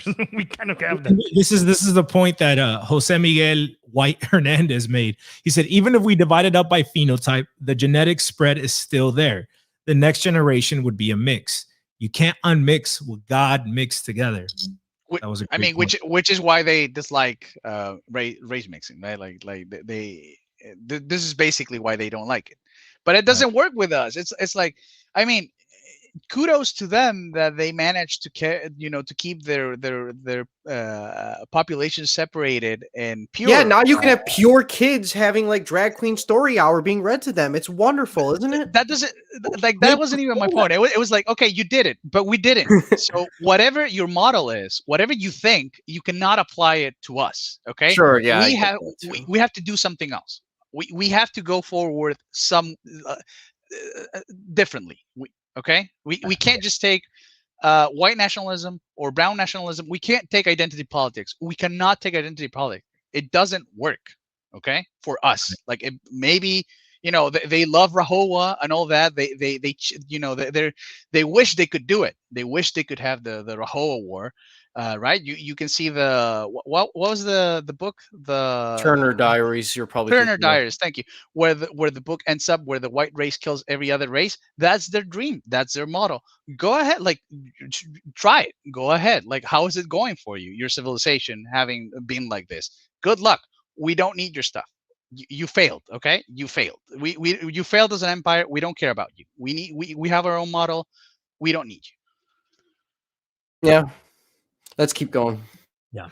In Latin American history of some figures like Simon Bolivar, even just the fact he said Simon Bolivar. He said Simon. Okay. I'll keep going. Juan Perón to some degree that believe to some extent in this concept. But the problem is, whatever their flaws or pros and cons may be, they've always struggled to really make sense of that because, frankly, people in these countries don't like each other. People in Colombia don't like people in Venezuela, and vice versa. People you talk to a white working class person from and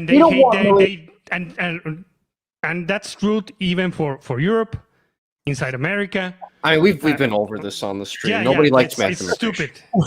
Apply it to yourself, you goddamn hypocrite. Just look at the history of Europe. These people have been killing each other in that continent based on ethnic and religion and they're still doing it if you go to Northern Ireland. And how many wars have there been between Venezuela and Colombia? How many genocides? I mean, these were just border scuffles. They didn't even count as wars. Yeah. They're just dudes with a lot of testosterone and guns, But yeah, it's a very, very ridiculous. It's very remarkable the fact that we have very little external wars. We've had tons of civil and internal conflicts in our different countries, but external wars like Venezuela going to war with Brazil or something like that, very few. You can count them with your fingers, basically. That's true. That's very true. And another point. Go ahead if you want to finish your thought. No, but I would just want to say, like Europe, Europeans have been at each other's throats forever, but they're all brothers. Supposedly out of convenience. One people. Yeah. That actually reminds me of a point that I brought up. I think, it's to say that your average, Jalicense is very simpatico with a person from, Antioquia in Colombia or Chile, they're far more similar than, say, a person from Finland and Andalusia. You know, like how is it that in this white European identity you're able to fit Finns and Andalusians, but And I've been to somehow Finland and Andalusia. These people could not be any more different from each other, believe me. but somehow under white identity that works, even though that's never worked. And you know, Hispanic identity is somehow written off as some kind of internet meme. I find it so silly. I wanted to add one more point to the conversation regarding how Colombians hate Venezuelans. Go to Miami, you fucking idiot. Like, go to Miami and see how many half Brazilian Puerto Ricans you find, half Brazilian Nicaraguans you find, Peruvian Cubans, Argentine Salvadorians. Like, this is ridiculous. Go to any place where Hispanics of different countries are able to actually congregate, work, and live together, and see how much mixing. I mean, it's crazy that there's no studies on this, but you know, there are studies of like Hispanics with other races or whatever, but there's no studies inter-Hispanic mixing in the United States. And in every generation, you're going to find more and more people who are half Cuban, half Puerto Rican, you know, half Honduran, half Puerto Rican, Dominican, Nicaraguans. I mean, you're just give it another generation and see how much more when you have people who are Mexican, Puerto Rican on one parent and, you know, Nicaraguan, Salvadorian on another. Yeah, I think that in those cases, the religion and the family disposition is more important than what nationality you are. But going back to the point, let's say that okay, we hate each other here in Latin America. That's like superficial chauvinism. We actually made an episode of Soda Stereo like a year ago, Tercio and the other guys. Yeah, so what was the name of the episode? El chauvinismo, el chauvinismo de las superficialidades, something like that. Yeah, that's it. Let me look it up. Yeah, I have it here. I think it's episode number 28 in Spotify. Okay, perfect. Okay, thank you. I'll keep going. I was gonna say, I think we'd probably just continue to clip. Yeah, anyone Paul, anything more? I thought Paul was going to finish a point. Oh, well, it's like I said before, that even if that's true, that we have all of these problems with ourselves, that we hate each other, we come back to what I said before about the things that were happening in Europe and all of that even the white nationalists will recognize that this infighting among white people, it's stupid. So why don't apply it here in Latin America? That we're just fighting about stupid shit that doesn't really matter. Yeah, it's a superficial thing. Again, you can take people's words on things, or you can actually see what's going on the ground. And if you go to Los Angeles, if you go to Texas, if you go to Southern Florida, even in New York City, you find it as well. But New York City's it's kind of a weird place to grow up in. But you know, I've met Mexican Dominicans. You know what I'm saying? And so it shows you, it's like you're saying, the national identity kind of fizzles behind, and this kind of ethnic identity, this kind of macro ethnic identity comes out, and it allows people to relate because we have the same language, we have the same customs, we have the same worldview, we have the same kind of religious upbringing. You might be a slightly different skin tone or from a different color from me, but or a different country from me, but it doesn't matter. You know, I'm from Nicaragua. I'm able to relate to a costeña colombiana very, very naturally. It doesn't feel like I'm married to someone from a different country. I don't feel like I'm married to, like, say, a Persian girl or a Lebanese girl, a Turkish girl. That's a completely different civilization, ethnicity, paradigm, worldview. You know, and I will add that this also extends to Spain. I have, talked to many Spaniards that tell me that, they were doing their studies in Germany or in Norway or whatever. And whenever they found the little group of like Peruvians or Paraguayans, the Paraguayans, they felt like, they said like, oh, these are my people. I feel at home with them. Of course, because if you're a Paraguayan studying in Norway or whatever, you're not a proletarian. So of We course speak the Spaniard. Spanish. Yeah, that's a huge thing that Mhm. that weave us together in this part of the continent. So Yeah, but even beyond the language, I mean, it's the mind. One of the things that I think English speaker only people have an issue with is understanding how the English language limits the mind. It's like you're only allowed to think with the language, and in the Spanish language, because of that, there's a mind frame, there's a worldview associated with it.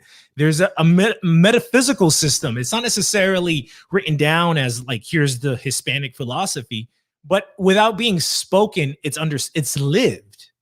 It's lived. If you go to a rural community in Colombia, they might have a different accent from a rural community in Mexico, but essentially beyond the accent, there's not a difference. It's a regional difference, but essentially there's not a difference. The ranchero culture is the same. Yeah, we could make the same distinctions inside the United States. Why don't make that put that roadblock to white nationalism inside the United States with all the internal divisions? One of the huge fights that happened inside TRS that Striker is going to remember is the fight that happened with the rebel jail crowd, the Southern nationalist. Mhm. And then that was like a huge rift that happened between them, and it was inside the United States, inside white people, for example. Right. The difference that are between Texas and the East Coast and all of that. It's why don't make those distinctions there, and then why they don't matter inside the United States suddenly. Right. And I want to just say this real quickly as well before we continue this clip. The American empire is also tactically, it's not just Zapatistas or Indigenista movements here in Latin America, but the American empire is attempting to divide, even like if we just use Spain as example, through tactical nationalism, as I would call it, as a way to, like, for example, things like Catalonian nationalism, Basque separatism, Andalusia separatism. These are all tactical things where they know if they just continue to divide the Spanish-speaking world, the Hispanic world, that, they're going to get a much weaker group of people to essentially rule and dominate over. I bet you money that Striker favors Catalonian Basque independence, and if he doesn't, it's because he somehow He actually doesn't. No. He's actually talking about this publicly. He said that when they try to separate Spain, it makes Spain weaker, and this is done tactically by the European Union, which he blames on the small hats, of course. But he gets it. He gets it. Yeah, he gets it in Spain because they're white. He can't extend the same courtesy to the rest of the empire. So I have to believe either that he's dumb or he's just being malicious. I mean, it could be both, but I mean, that's kind of how I see it. I honestly it's just a racism, bro. Like, if he wasn't if he was able to sort of like make the same diagnosis without the white supremacist take, he would see the Hispanic world. He would see the Hispanista reason, so to speak. But since Spain is white, he can only see it in there. So yeah. Yep. Let's continue. Cool. Of Peruvians and Bolivians in their country. Go look at the opinion polls. So this whole thing is ridiculous. It's not a civilizational identity to try and combine. Civilization is based on blood. It's not based on language or even religion. Because if it is, then Kenya is part of the British civilization. South Africa is part of the British and Dutch civilization. It is. The Philippines, which Hold on, real quick. There's a reason farm murders against whites in South Africa are a thing, but in the Dominican Republic it's not. That's all I'm going to say here. Yeah, of course. There's a reason why Haiti killed all its white people and the Dominican Republic didn't. There's a reason Dominicans know how to farm, for instance. Great points. These are great points. Let me continue. These people that talk about civilizational identity, does that mean the Filipinos are Hispanic? Fuck yes. I want to stop this. Yes, Striker. Yes, and the Hispanic movement, like the Hispanista movement, recognizes that. Everybody does that. I mean, everybody recognizes it. Like the Philippines is part of the Hispanic influence. We did a whole episode on the Philippines, and it's a sad history. What happened after independence, and the Americans and the Japanese. Filipinos have faced a lot of trauma over the last century, but we went over a lot of the history prior to that, and I definitely feel Filipinos clearly, that they're different from the way I look at a Colombian or a Peruvian or whatever, but there's a bridge, and I think again the dialectical mind of the Anglosphere can't understand this, but there are such things as bridges towards people, right? There is. We don't have to be 100% alike to still be able to program together, to still sit at the same lunch table together. The problem with the Philippines. Go ahead. Sorry, I thought you. No, that was it. No, the problem with the Philippines is that it's too far away from us. They're too if they were closer, if we could just take flights to, if it was something more like the Republic on the Dominican Republic with the rest of the continent, then there would be no doubt at all. Like it would, like the Philippines would be like another Puerto Rico. Unfortunately, they're very far away, and that sort of like connective tissue has weakened. But we do. Because of the Americans. Because of the Americans. Because of the Americans, of course. The Philippines became an American colony, same as Puerto Rico. The difference is that Puerto Rico had all its brothers to sort of like keep it in check. If you understand what I mean, like they couldn't get away from the Hispanic influence. But the Philippines is all all the way over there in Asia. But yes, we do consider them part of the Hispanic civilizational identity. We look towards them. We want to get back together with them. We want them to relearn Spanish. They're Catholic. They're our Catholic brothers. And they're only not Muslim because of Spain, just so everybody understands here. Correct. And again, when we were at TRS, we did an English speaking, we did a Beyond the Episode wall where we talked about the Philippines, and we actually brought somebody from the Philippines to ask him questions instead of assuming a bunch of stuff or just reading for books. We asked him, and he told us like, the Spanish heritage, it's kind of like lost in the sense that people don't necessarily see themselves as part of like the Spanish like the Hispanic community or anything like that because of the American influence. But he was like, but thank you for making us Catholic so that we're not Muslim. I told us that. I want to touch on this real quick. Marcus has a comment. Civilizations based on blood. Tell the Roman Empire that. Did Striker already make that statement in the recording? Yes, he did. He did, and we have the write-up actually on it. Do you want to read it, Noel? Yeah. One last point on the Philippines that I want to make is that we actually have a lot of listeners who are Filipino here in the U.S. Yes. Filipino Pochos. It's pretty interesting, and we talk a lot with them. And it's kind of like understanding these things where it's like they've been Americanized to a certain extent, but it's like at the same time they're also realizing like the negative consequences of that, and they're kind of at like a existential moment where they're kind of analyzing their history, very much like us, where we're kind of like, okay, 500 years have passed, like really, how did this thing happen? How did we get here? What was the genesis that brought us here to this point, the good and the bad, and how do we move forward? So it's kind of interesting that the Filipinos are finding themselves asking themselves that. And I think as the future as the world keeps spinning, and sadly the West becomes, and I'm talking about Western Europe, the UN, those type of people, New York City, become less, and the Atlantic world becomes less relevant. NATO. Right. We start looking towards Asia again, right? I mean, we had the galleon trade for 250 years, right? Mexican silver was China's coin. So it's like we're coming back to this point where we're starting to look towards Asia. And the Philippines is our natural gateway there, and vice versa.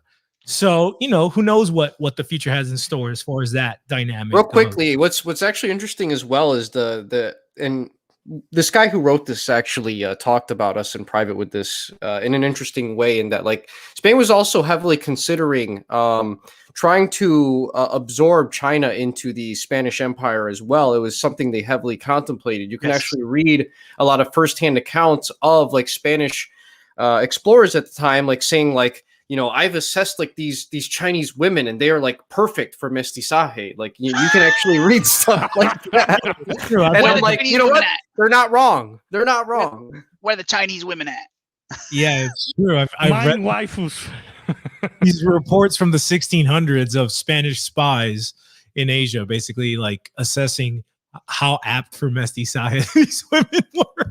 Yeah, I've done the research, guys, and like they're perfect. Yeah, I think that that was the time where there were problems with the Orthodox also tried to enter into China, just as an aside. But I think that the problem with bringing the Chinese into the Catholic Universal Empire is that they were asking the Vatican if they could, instead of using, you know, the traditional robes of our priests, they could use the traditional robes that they used in China for their monks.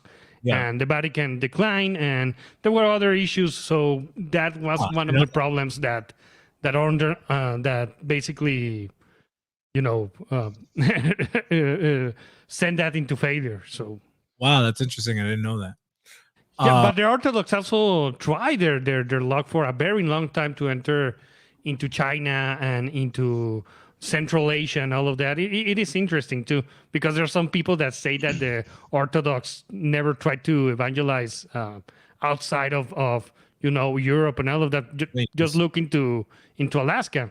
Right. The native language of the Inuits is written in Cyrillic, right? Russian Cyrillic.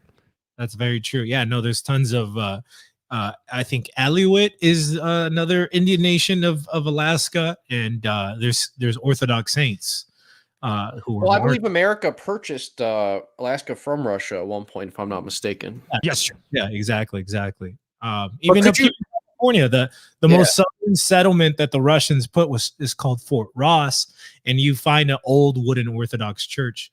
So yeah, no, I mean the Russians were all the way down into California.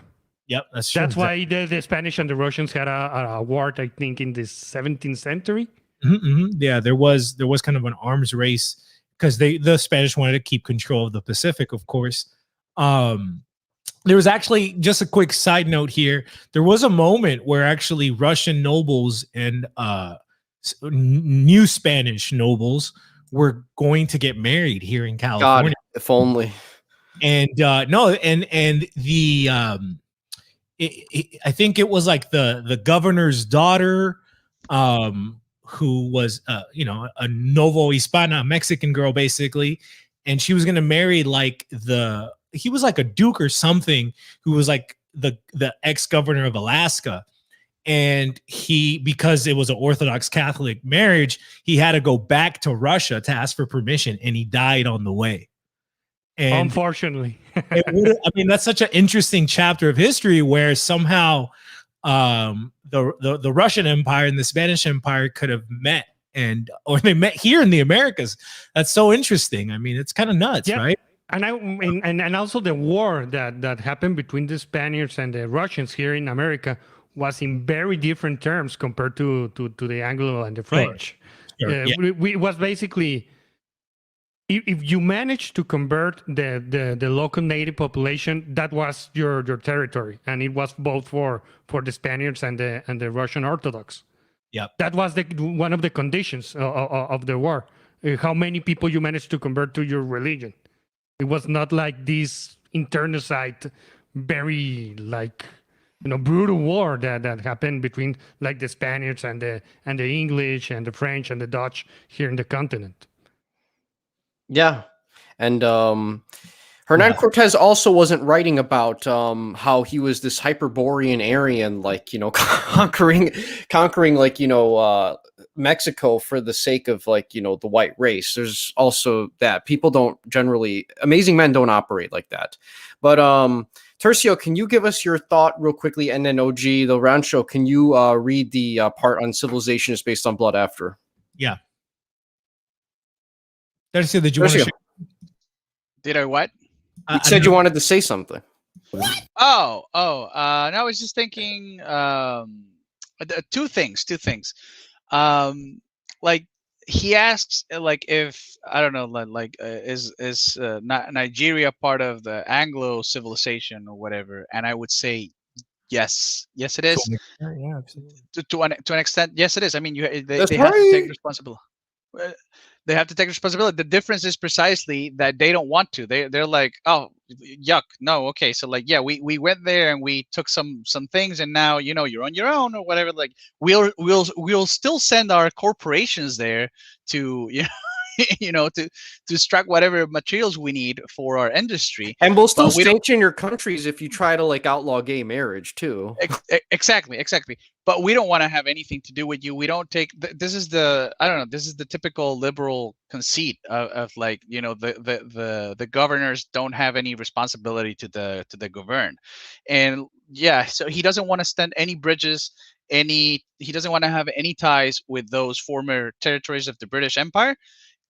We do. I mean, not with the British Empire, but we do want to stay together. We do want to close the closer ties among ourselves in the Hispanic world and with Spain. And there are people in Spain that want the same, and there are people that in the Philippines that want the same.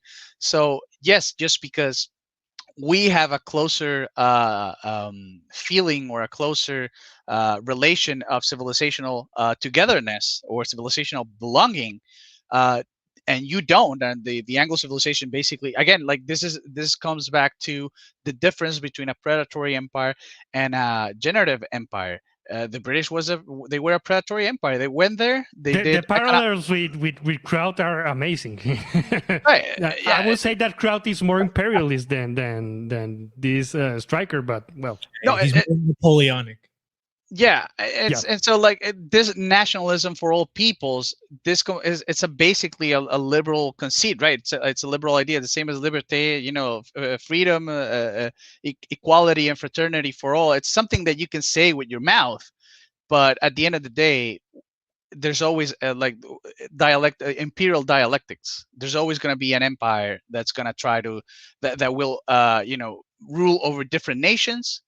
And that's going to try to expand its territory and all that. So this all like, I believe in nationalism for all peoples. That's basically saying, well, you're on your own if an empire comes and screws you because you're different tiny nations, fighting.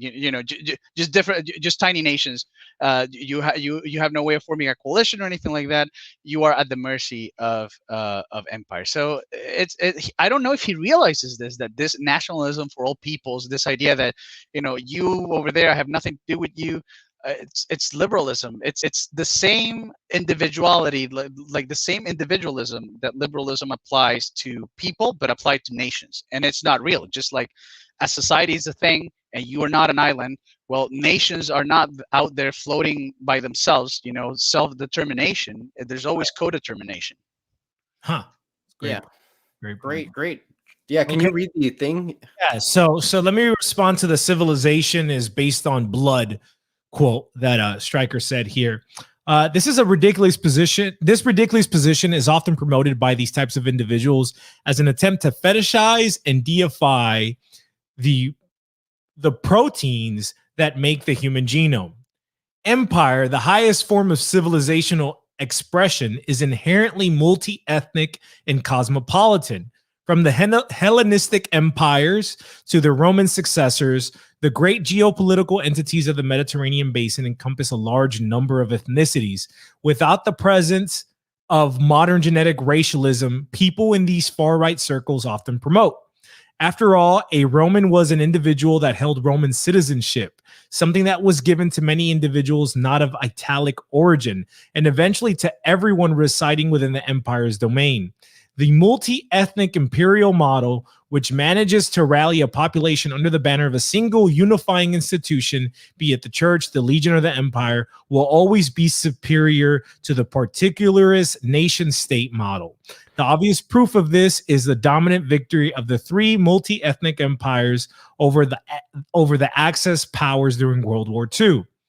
And despite that some people might wish to tell you, the genetically Italian and German troops of the U.S. Army showed very little solidarity for their supposed brethren on the other side.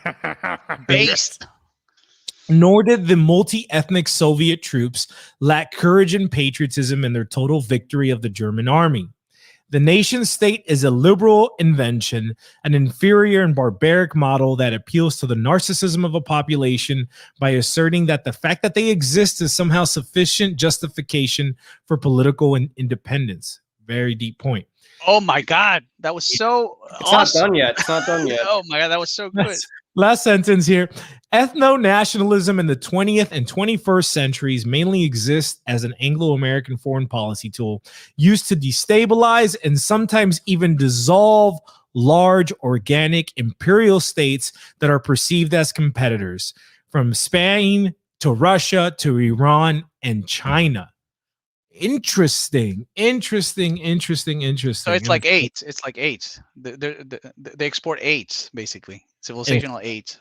Civilizational AIDS, this ethno-national. Sí, señor. Sí, ven para acá. Vamos a quitártelo. Interesting.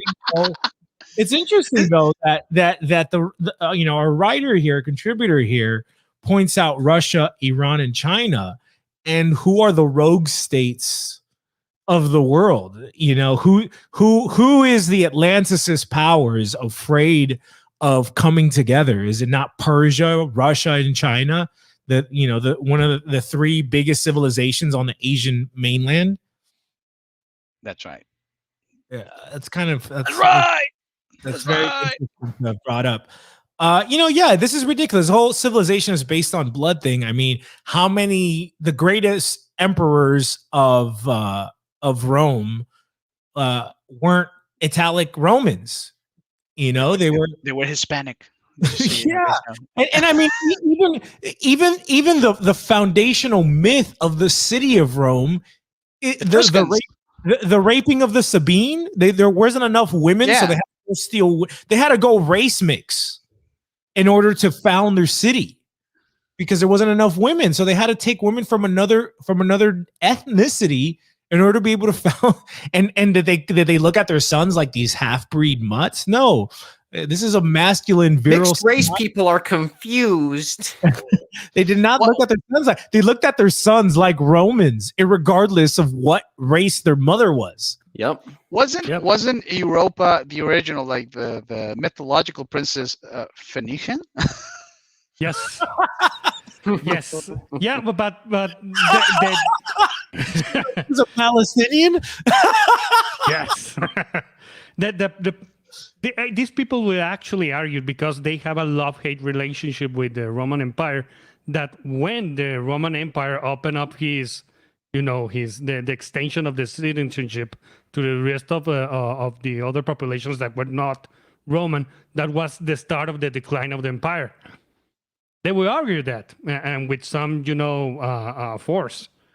Byzantium lived another 1,000 years. Like that's the blind spot that we have with the fall of Rome is like whether they chalk it up to Christianity or like diversity or even socialism, whatever you want to call it.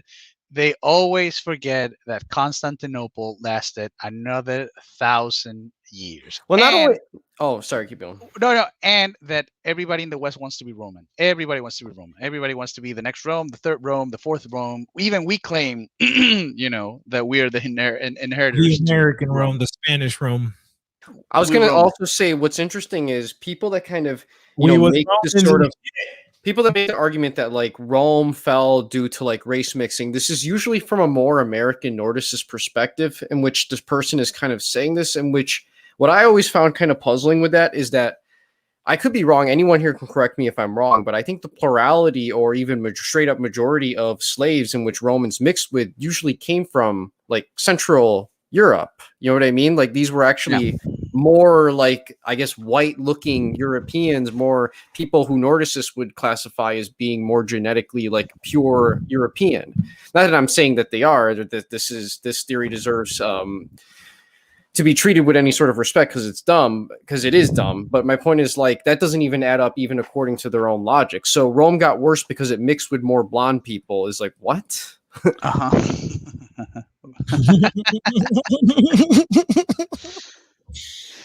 Yeah, nationalism is liberalism. It's a liberal invention. It drips of liberalism. It drips of the aids of liberalism. And it led to millions of people getting slaughtered in World War I for like really asinine and just stupid reasons that like didn't even make sense. On top of that, right? There's always like a national, like a historical delirium. You know, it always comes with historical delusions, like with Aryanism. Like we was Aryans, we was Kangs.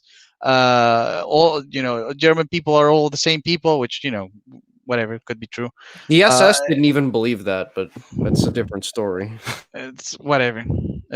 Liberalism is done. Like, I'm sorry, nationalism is liberalism. It's all you got to understand. Absolutely. Let's continue this clip since we read that.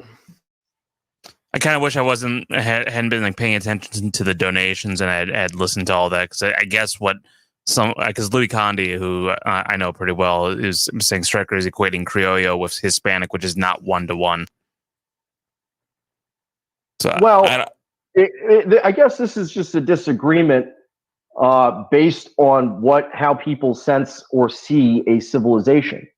If you believe a civilization is based in blood and that the ties of blood, then you have a very different opinion than someone who believes that civilization is based on linguistic categories or a shared religion. Filipinos are very strongly influenced by the Spanish language. They have Spanish names. They were under the Spanish. Can you stop it for a second? Sure. No. Nations are based on genes, of which we didn't know about until the 20th century. So that's what everybody based their nationalities on, and their sense of belonging on genetic tests that we only had access to in the 20th century. Not religion, not language, and they come from nowhere, right? Like language and religion, they're a thing, right? Like you go to the mall and you buy a language pack, and you go to the mall and you buy your religion pack. Well, Americans are basically buying like into Orthodox Christianity, but that's a different thing altogether. Exactly. This is the gringo outlook. This is the gringo Weltanschauung. These things are just commodities. What's not a commodity? What can you buy?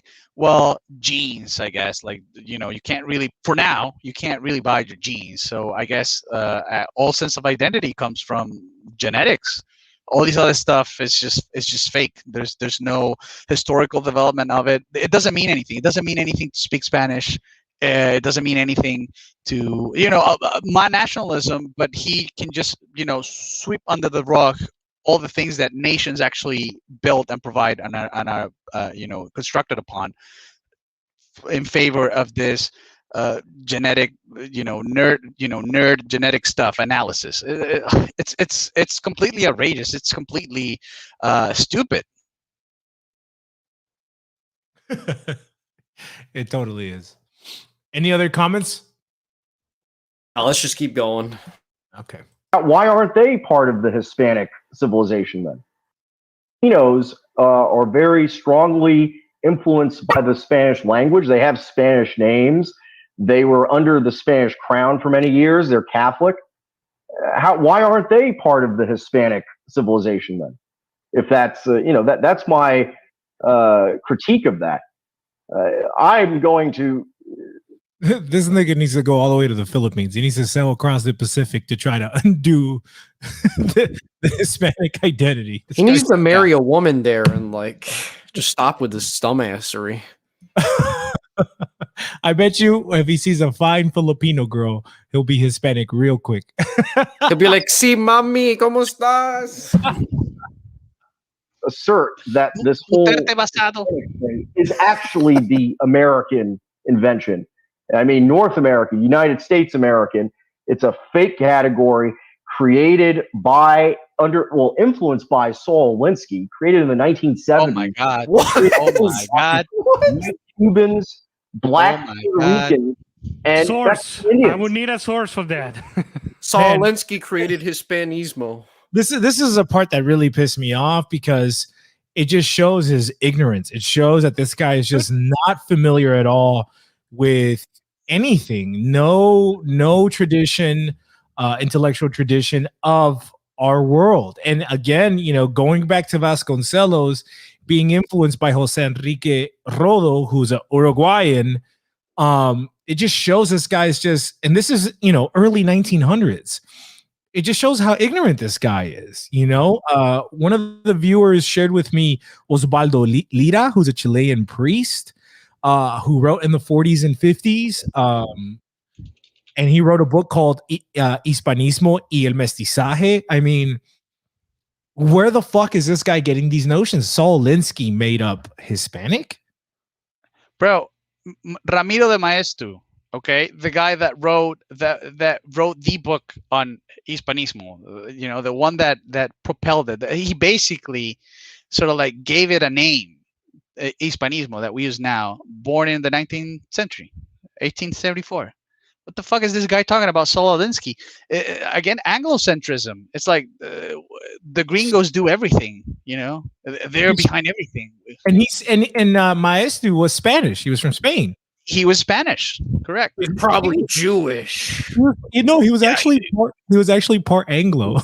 But Yeah, because a distinction without difference.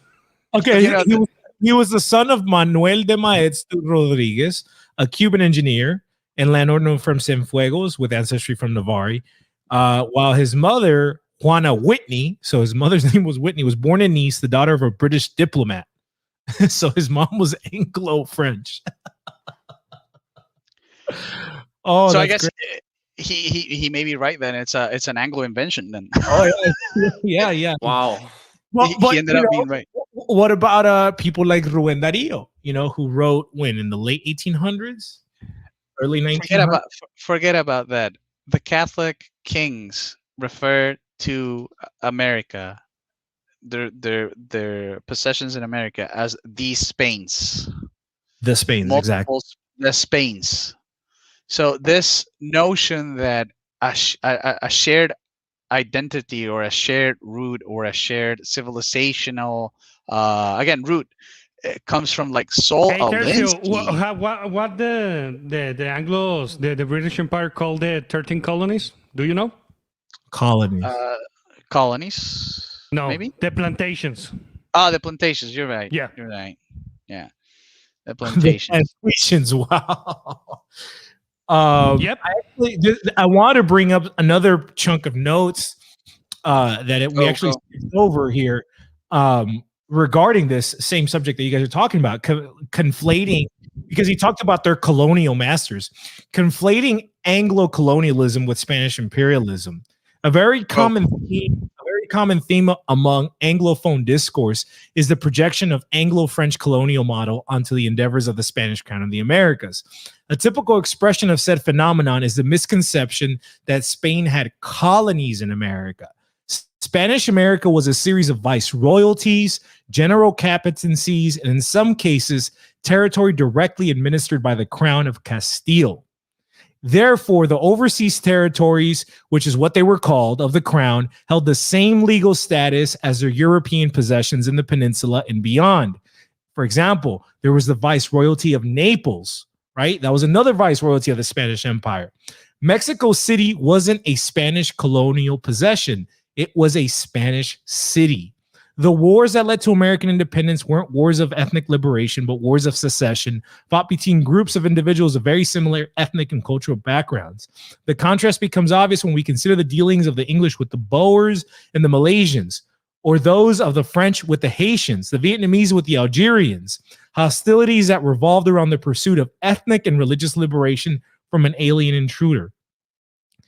I think that's good enough for here. Well, just one last note. Well, there's more to this. There's a few more often paragraphs. falsely labeled as an extractive colonial model, Spanish authorities operated within a generative imperial doctrine, which we touched on earlier, with the intention of establishing a permanent and autosufficient extension, recreation of the society already present in Castile.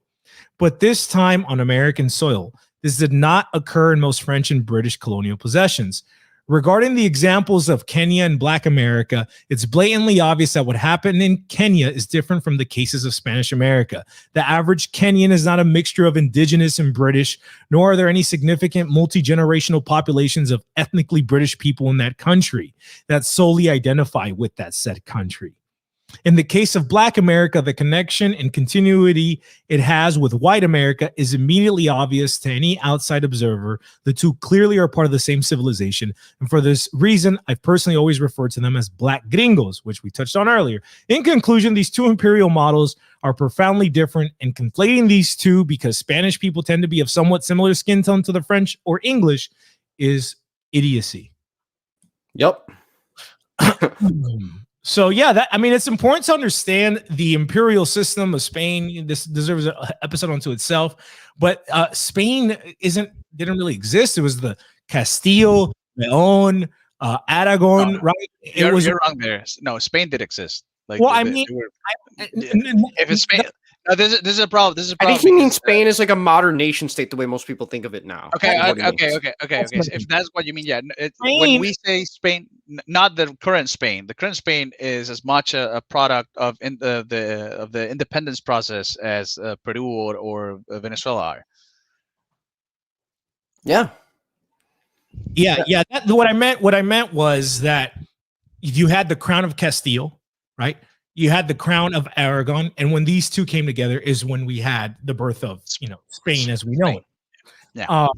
But understanding that system from the peninsula is extended across into the Americas. It was the exact same system. It's not like the possessions in the Americas were of second rank or something.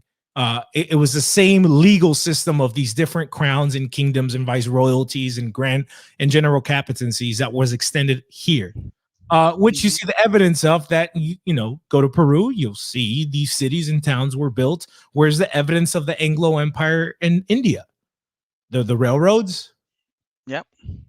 I made a video in Spanish called the British Empire was a piece of shit. El Imperio Británico fue una porquería, where I basically go like the CIA World Fact Book and go to like the top 5 most important former colonies of the British Empire, or even the ones that have the most population today, and I show that there's very little remains of Britain there. Like they didn't mix, so there's no genetic remnants of British influence.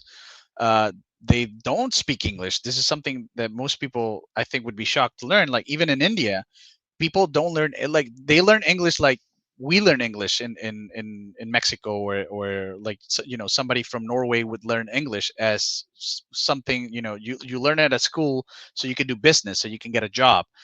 People in India speak their whatever their tongues are in their territories. They don't speak English at home, and they're not Christian. They were not Christianized. So it's what I was saying. It's like, suppose there were some aliens that didn't know anything about our history, and they were looking at Colombia, and they would look at Spain. They would go like, well, they have the same religion, same architecture. They seem to speak the same language with some differences or whatever. They're clearly related.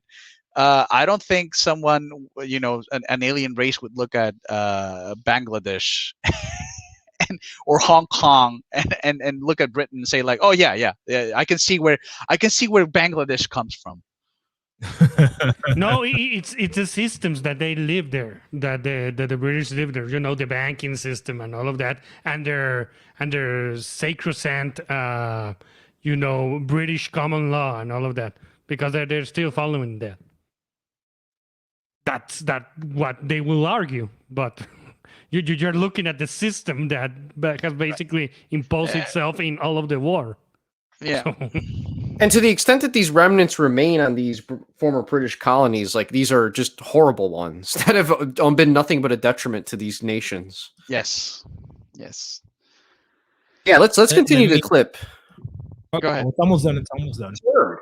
Okay, and you're seeing some of that coalition and identity breaking up now, where you see people starting to say, like, wait, all these Cubans voted for Trump, all these Black Puerto Ricans voted for Biden, so you can't really make any political sense of that because it's not a real group. So that's my view of that. But, you know, Whites voted for Trump. Bro, Most the way Hispanics don't vote in general, just so everybody here understands. Hispanics are very apolitical relative to black and white gringos in the United States in terms of voting demographic Hispanics patterns. just vote for their local political machines. It has nothing to do with political ideology. Hispanics are traditional by default. Blacks and whites do this too, as well. no, it's just don't you guys it's just know? political. Go. Go ahead, Tercio. No, I was just saying that. Didn't you guys know that the only way to define, like, the best way to define a group is if they vote Republican Biden or Democrat? Trump, yeah. Yeah, that's the way. That's the way you define in group or out group. Jesus Oh my Christ. god, this guy really this fucking dumb dog. This guy thinks Tucker Carlson is like one of the best things that has ever happened in like American history. I hate to be a fucking dick, you guys, but the fact that guys like this have the audience they have just shows the desperate situation that deracinated generic European Americans are in. I mean, this guy is literally making six figures off of paywall money. I just want to make that clear for everybody listening. He makes six figures making these really dumb takes on his podcasts.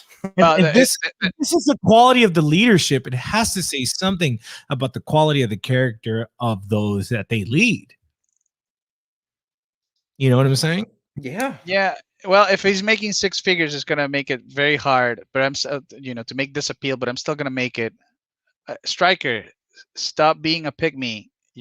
Come join us. Embrace your Hispanic roots.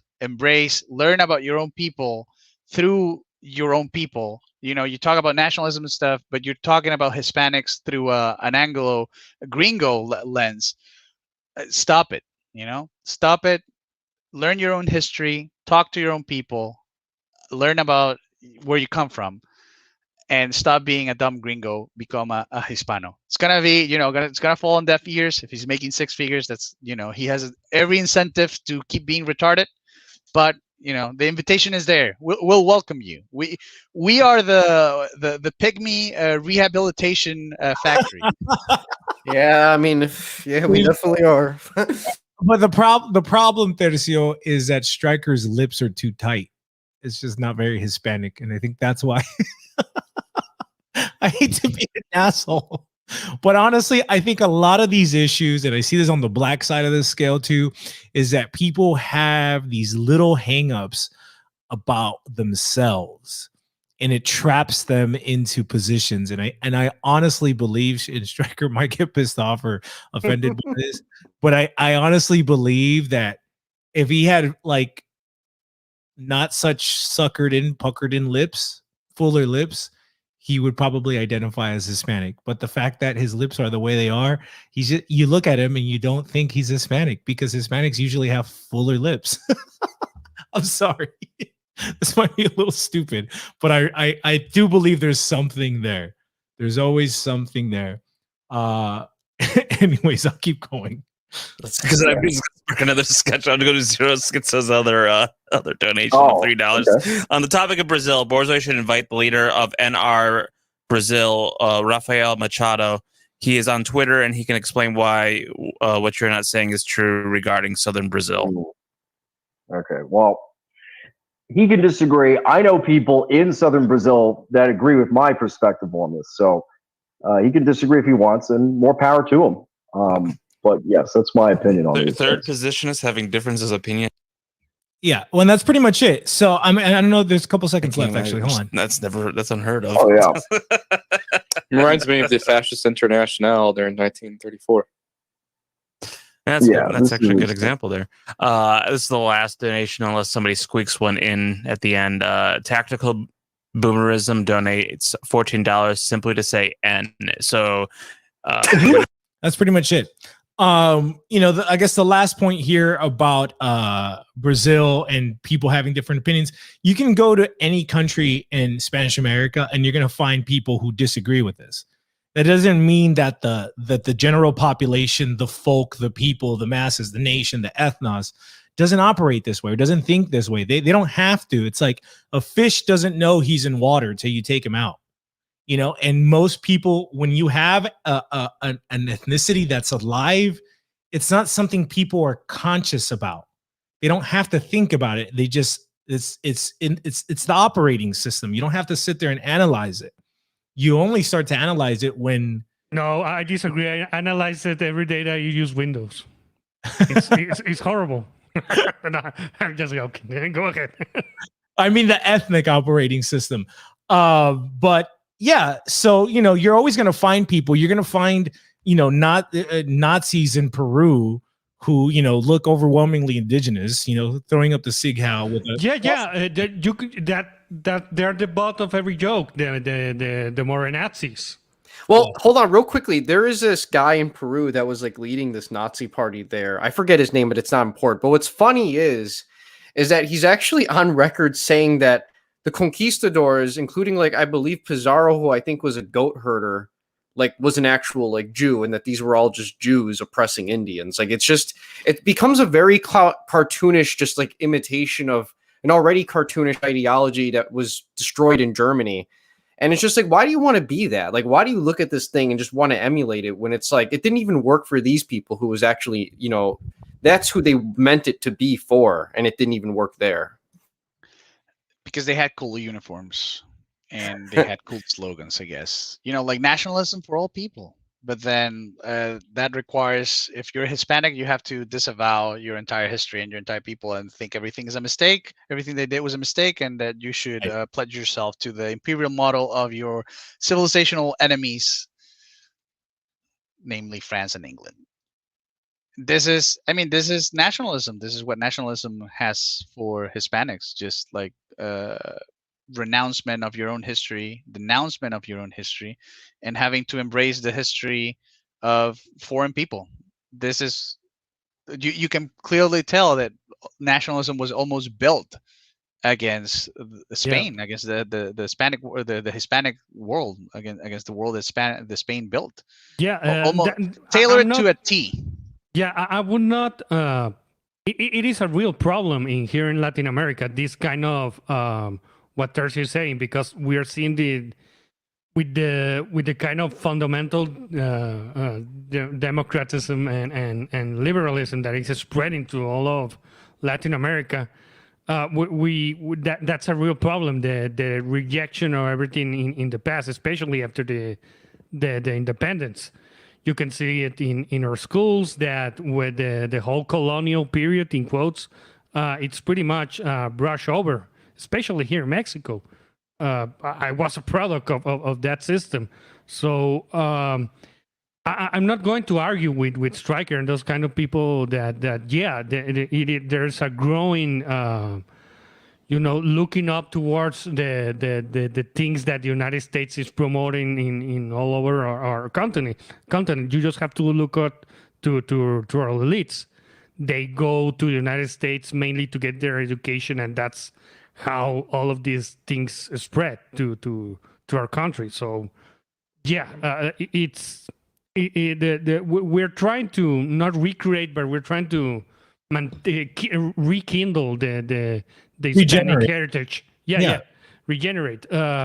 Because it is currently being lost to a lot of it's not the indigenous movements, it's the kind of it's being lost even in Spain. I mean, Spain is probably the most lost, probably. Yeah, exactly. Like you find more of kind of this old Spain in like a little pueblo in Jalimich than you will probably in most places in Spain. And that's a sad reality. But Spain itself has become very anglicized and Franco-sized, French-sized. I don't want to say Franco, the the dictator.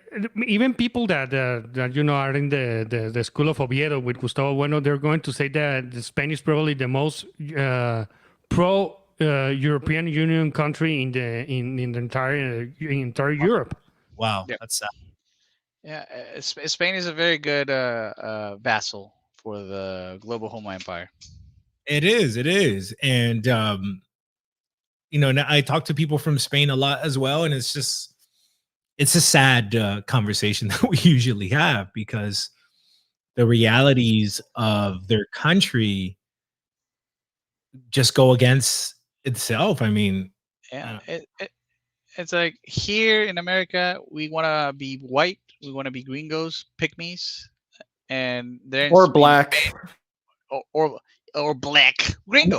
another variation of gringo. Yeah. Yeah, gringo. In Spain, they want to be European. They want to be Germans. They want to be French. They want to be French so bad. Like the Spain has. We all have an inferiority complex. I lived it.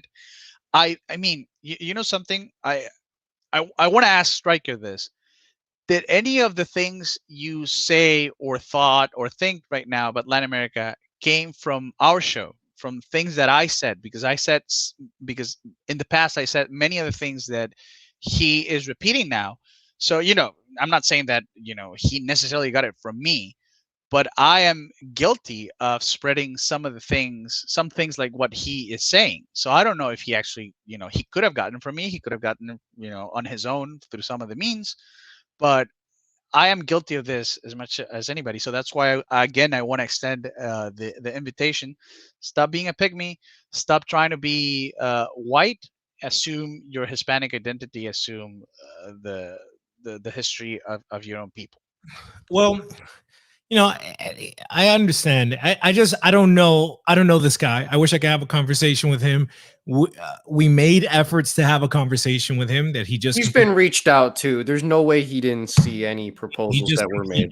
Ignored. I can be aggressive as fuck, but that's not my default. I can have a civil conversation with someone who has completely different views from me. You can even go on my channel and see me talk to fucking Dingo. And be patient with him for 40 minutes, literally just trying to have a conversation.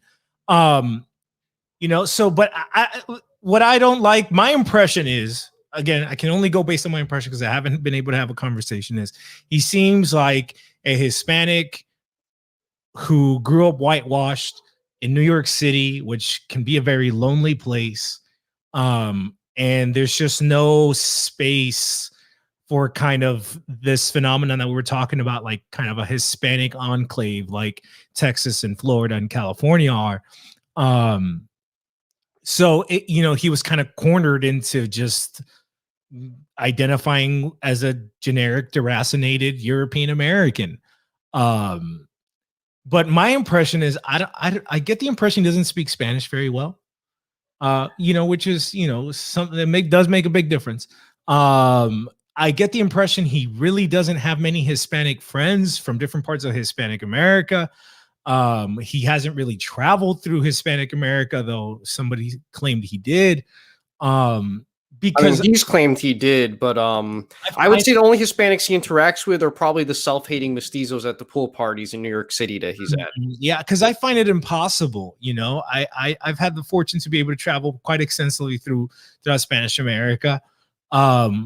And it's just there's no way you can have the views you have if you've actually traveled through these places, if you actually made friends with these people, if you've seen the different regions of the countries. It's just impossible. It's impossible. My guess is he mostly went to tourist areas and assumed like I'm being treated well because I am white. Like that's he probably had some sort of thing like that. I don't know. I don't know, because let me tell you what, I grew up in Venezuela all my life, and when I moved to the United States, I was in semi-rural Illinois, surrounded mostly by white people or by black gringos, and it became very easy. To start disdaining or disliking Hispanics and all that. I was also very pro American. I was very, very pro gringo, Anglophile at that point. But I had that mentality basically. Not having like the regular contact of realizing that not everybody that's brown is a proletarian. It makes it easy to sort of like forget and to just like think like we're completely separate people, we're completely different, we have nothing to do with each other, blah blah blah. It was when I moved, well, I mean, I started to get out of it even up there, but it wasn't until I moved back here, to Spanish America, that you actually interact with Hispanics of all stripes, not just proletarians, right? Of all stripes, all colors, all classes, that you realize like, oh yeah, no, these people are just like me, Right. So, I'll say this: I recently moved to a majority Hispanic town because I used to grow up essentially in a very white spot, and I think that has also played a big role for myself as well. That I kind of like came to realize like how people actually are, and not just getting my ideas of like other people from like internet memes. And I think it's something that's really important. And I want to say this real quickly as well, just for because we know Erik Striker is going to be listening to this. I just want to remind everyone, Erik Striker, he's debated people like Destiny, he's debated Vosh, he's debated like straight up Antifa members who have doxed him and his own comrades straight up. He'll engage with these people. However, he won't engage or debate us because he knows deep down it would lead to his little fiefdom's undoing. Like he needs all of these essentially deracinated whites, these deracinated mestizos that are, in the TRS paywall to keep giving money so he can keep living this lavish lifestyle that he does. So we can do these, Striker come back to Hispanicity sort of thing to him. But I mean, I think all of the incentives are there for just him not to really be interested and to keep doing his, racist conservatism that he's now pushing, which, he was more Nazbol a few years ago, but now it's just really lowbrow racist conservative tier stuff. But that's what sells. If you want to be filling up the paywall shekels, that's how you do it. The hustle. Exactly. And that's the one authentically Hispanic thing about him is that like he is a good hustler. I'll give him that. Yeah, man. It's very Al Sharpton-ish with a lot of these guys I've noticed. Oh yeah. And I definitely want to avoid anything like that, man. I don't know how I ended up in this situation. I got COVID, man. That's what the COVID year does. But yeah, no, it's these guys are trapped by their hustles, and that's a shitty situation to be in. It's very compromising. I don't know if you guys had any final points you want to make. I wanted to close out the show with this video in Cuba between a white Argentine and a black Cuban woman. It's a very nice video. But yeah, if you guys have any last points, please. I just want to share our podcast, our live stream, so they Stadia, and our YouTube channel, Mundo Republiquetto. You can find us also on Twitter, El Republiquetto, on Facebook, and our website, mundorepubliquetto.com.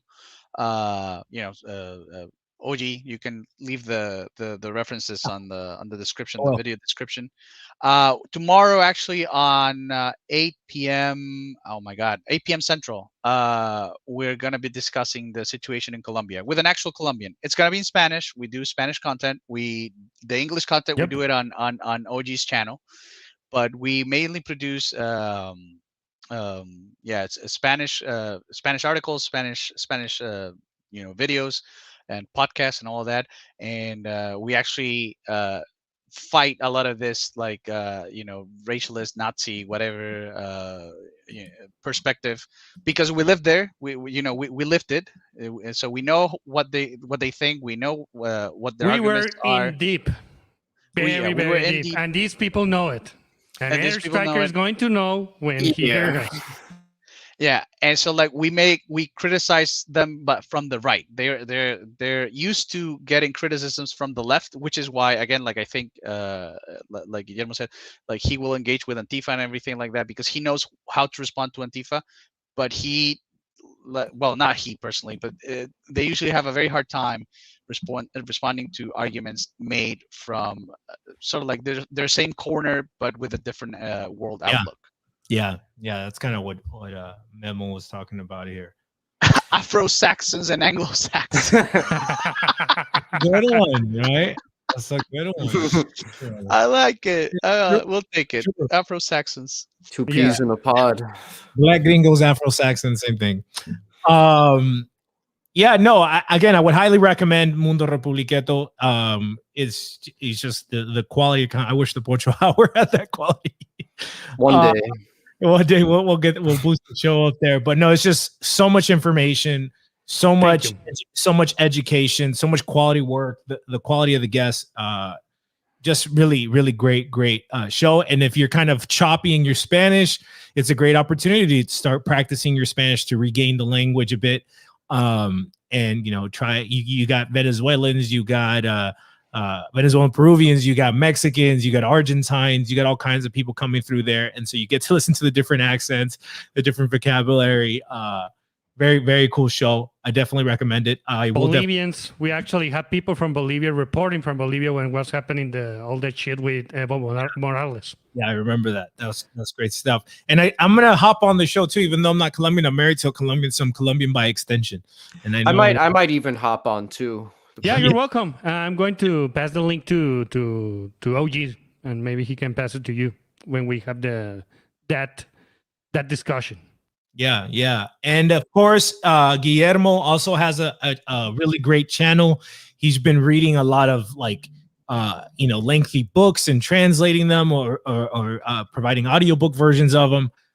You should definitely check him out, and on Telegram as well. So I'll definitely put the link on there. Yeah, Rancho, real quick, can you let everyone know what it is we're planning to do on Friday? We got a little book review treat for everybody. That's right. So on Friday, we're going to be recording an episode. Why don't you tell us a little bit more about it, since you're the one who kind of brought it to my table?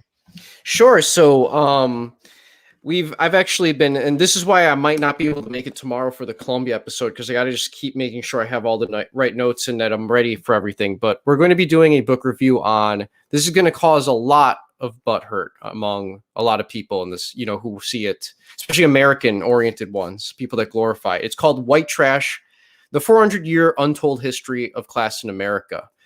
And it essentially talks about how the extremely poor European immigrants who came to America over the course of several centuries, how they were actually viewed by the American elites, and how this idea of pan-white solidarity was nothing more than a cynical ploy for, the people at the very top of this Anglo Judeo-Masonic society that dominated over North America. And it's going to lead to a lot of people getting super upset, especially if they're Southern nationalists, especially if they're American nationalists, because it shows that, this America was a shopping mall from day one that really did not value the unique ethnicities that were coming to this country to form a better life. Nice. Yeah. And and we'll have Marcus Cicero as a guest as well. Yes. So Marcus Cicero, who was a very high-ranking member of the League of the South for, I think, about a decade, and who is currently out of this stuff and just wants to publicly distance himself from all of this garbage as much as he can. He has done the bulk of the note-taking, and he knows just a lot conventionally about this sort of history in general. And he's going to be able to go into just a lot of stuff that a lot of people have always wanted to delve into, but no one has really done it so far. So I think you guys will really find it informative. Yeah, and I'm looking forward to having a conversation with Marcus and kind of interviewing him a little bit, because I think he has an interesting perspective, as to kind of America and growing up in it and what it does to a nigga. Yeah. Can I say something before we go? Yeah. Yeah, I just have one message for Striker. Maybe he will like it. Yeah. Ay, es puto este cabrón. Yeah, that was it. No se escuchó bien. ¿Qué dijo? Ay, es puto este cabrón. No se escucha algo. Ay, ¿qué este cabrón? No, the moment has passed. Yeah. It's a drop that I have. Let's put it behind us. Okay, let me play this song. Let me know if you guys can hear it well. Apparently, this is actually a Spanish woman. I thought she was Argentinian because her stage name is Argentina or something like that. But I think she's actually from Spain. So I want to make sure that the audio is good.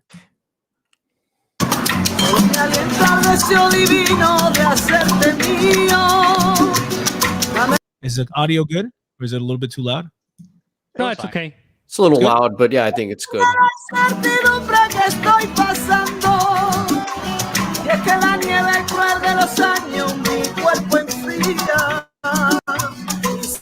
Me agota ya la paciencia porque esperando. Me agota ya la paciencia porque esperando. Y a veces yo te levanto a rayar el día. Y que el idilio perdure siempre al llegar la noche. Y cuando venga. I'm really sorry. My fucking computer's a piece of shit, or my internet connection.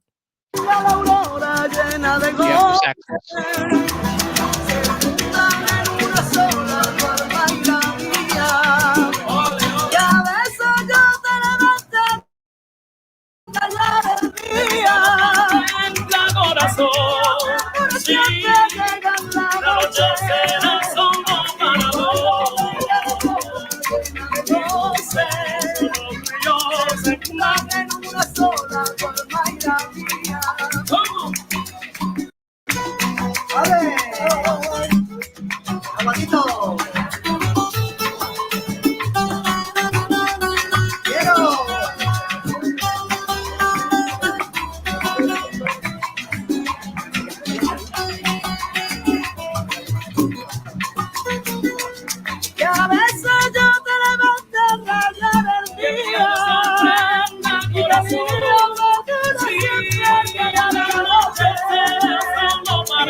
A veces me doy a un rincón y me quedo en el vacío, sufriendo por ti, amor mío, te llama mi corazón. Soñar, ¡Qué bonito!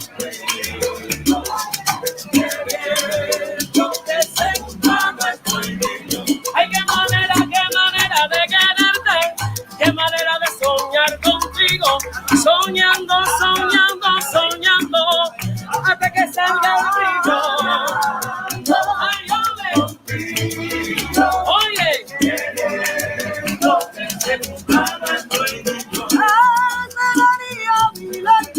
si fuera tu bendición, pero el tiempo va volando, ven y calma mi pasión.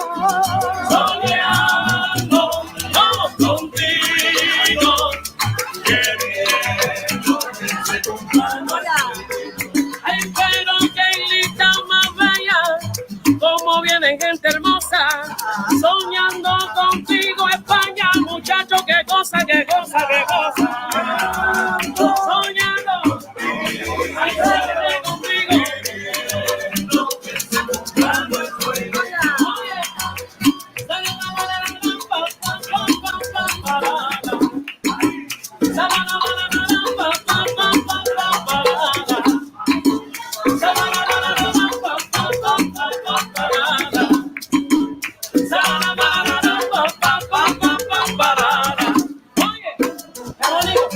Soñando siempre contigo. Soñando siempre. No, yo no sé bailar. Ay, pero qué bonito. Soñando siempre contigo. Lucía, Lucía, Lucía. Soñando siempre contigo. Ay, pero mira cómo brilla. Soñando siempre contigo. Ay, soñando. Digo, siempre contigo. Soñando. Digo, siempre contigo. I hope you guys enjoyed that song, and I hope you enjoyed the episode. I think there you see a little bit of kind of what we've been putting forth. You see a Spanish woman, you see these mixture of Spanish and indigenous men, you see a black woman, and the fruits of this mixture is exactly what we're talking about. The past hasn't been perfect. It hasn't been a walk in the park, but there has been beautiful moments, and even the difficult moments have led to where we are today. And I think we should be grateful for both. This is the flowering of our culture. I think Hispanics who watch this, regardless of what part of Hispanic America you are, you should be grateful to God that we still have folklore, that our cultural roots, no matter the intensity of the cultural war that we're facing, are still very much alive, that this music is still produced, that this flourishing of culture, this musical baroqueness is baroque, not broke, still exists, is still productive, still green, still creates fruit. And I hope you enjoyed it. I don't know if you guys have any final notes as we sign off, but I'm ready to end it here. One more shilling. You gotta shill fast. No, just saying that we actually have a historian on board on Mundo Republiquetto that writes about cultural stuff, like music, flamenco and stuff like that, and he talks a lot about the cultural cross pollination between America and Spain. Most people think that it's like only Spain influenced America, but it turns out that America also influenced, Spanish America. That's what I mean, not the United States. Influence Spain. So it was, again, it wasn't this colonial stuff. It was cross pollination. It was treatment among equals, basically. Yeah, that's true. Yeah, and what's his name again? I know I've been trying to get him on the show. Antonio Moreno.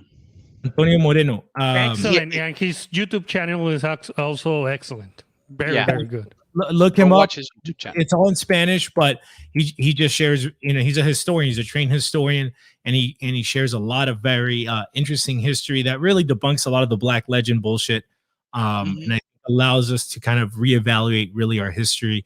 And again, the whole hope here, the whole intention here is for us. There are things to heal from, and there are things to face about the past, but we need to go ahead and do that so we can kind of move forward in a strong position with our shoulders back and our chest up, and face the world, because the world has never stopped spinning. Teddy with his big stick walking around our region, he's an old man now who can hardly lift the stick up anymore, and we're not the little Indian kids running around barefoot anymore. We're in our 20s, we're in our 30s, we're at family starting age, and so you really, again, the opportunity is here for us. And that's really what El Momento Hispano is about. Helping you guys have the right kind of mentality and spiritual outlook to be fruitful and productive, and grab life by the horns and take advantage of the opportunity that the Lord is bestowing us today. Yeah, absolutely. Hey, man. There's one final thing I want to say here for any of you guys listening. Maybe you're struggling learning Spanish, or it's not as good as you want it to be and you want to improve on it. I just want to say, working on these sorts of things, it's almost like being a captain of a very large but slow moving ship. Like, you're not going to be able to do all of this in a day or in a week or in a month. This is something you're going to have to constantly be moving, something you're constantly be striving and moving towards. And you have to put in the effort and be constantly doing this all the time. Like, you should ideally change all the settings on your phone if you're on it a lot, like, all in Spanish. You should be, talking, reading, watching stuff. If you're going to watch TV, try to watch things in Spanish as much as possible. Classroom stuff is not how you learn this sort of things. Like, you don't learn this in a stale classroom. It is trying to completely immerse yourself whenever you can. And, if you have family members that speak Spanish, try to spend more time with them. Try to actually, get to know about the folklore that's specifically from your family, all about your family history. Talk to them in Spanish as much as you can. These people, especially the older ones in your family, they're not going to be around forever. And you really need to cherish them. And, that's going to be a lot more important at the end of the day than, getting into super weird online arguments with people about things that really don't matter. That's kind of my final thoughts. Great. Well, thank you. Thank you guys for coming on the show. Thank you, audience, for participating and listening. It's good to be back. It's been a while. I'm glad to be healing up and to get back to work here and start producing some content for you guys. God bless you, and bon voyage. Peace. Ciao, ciao.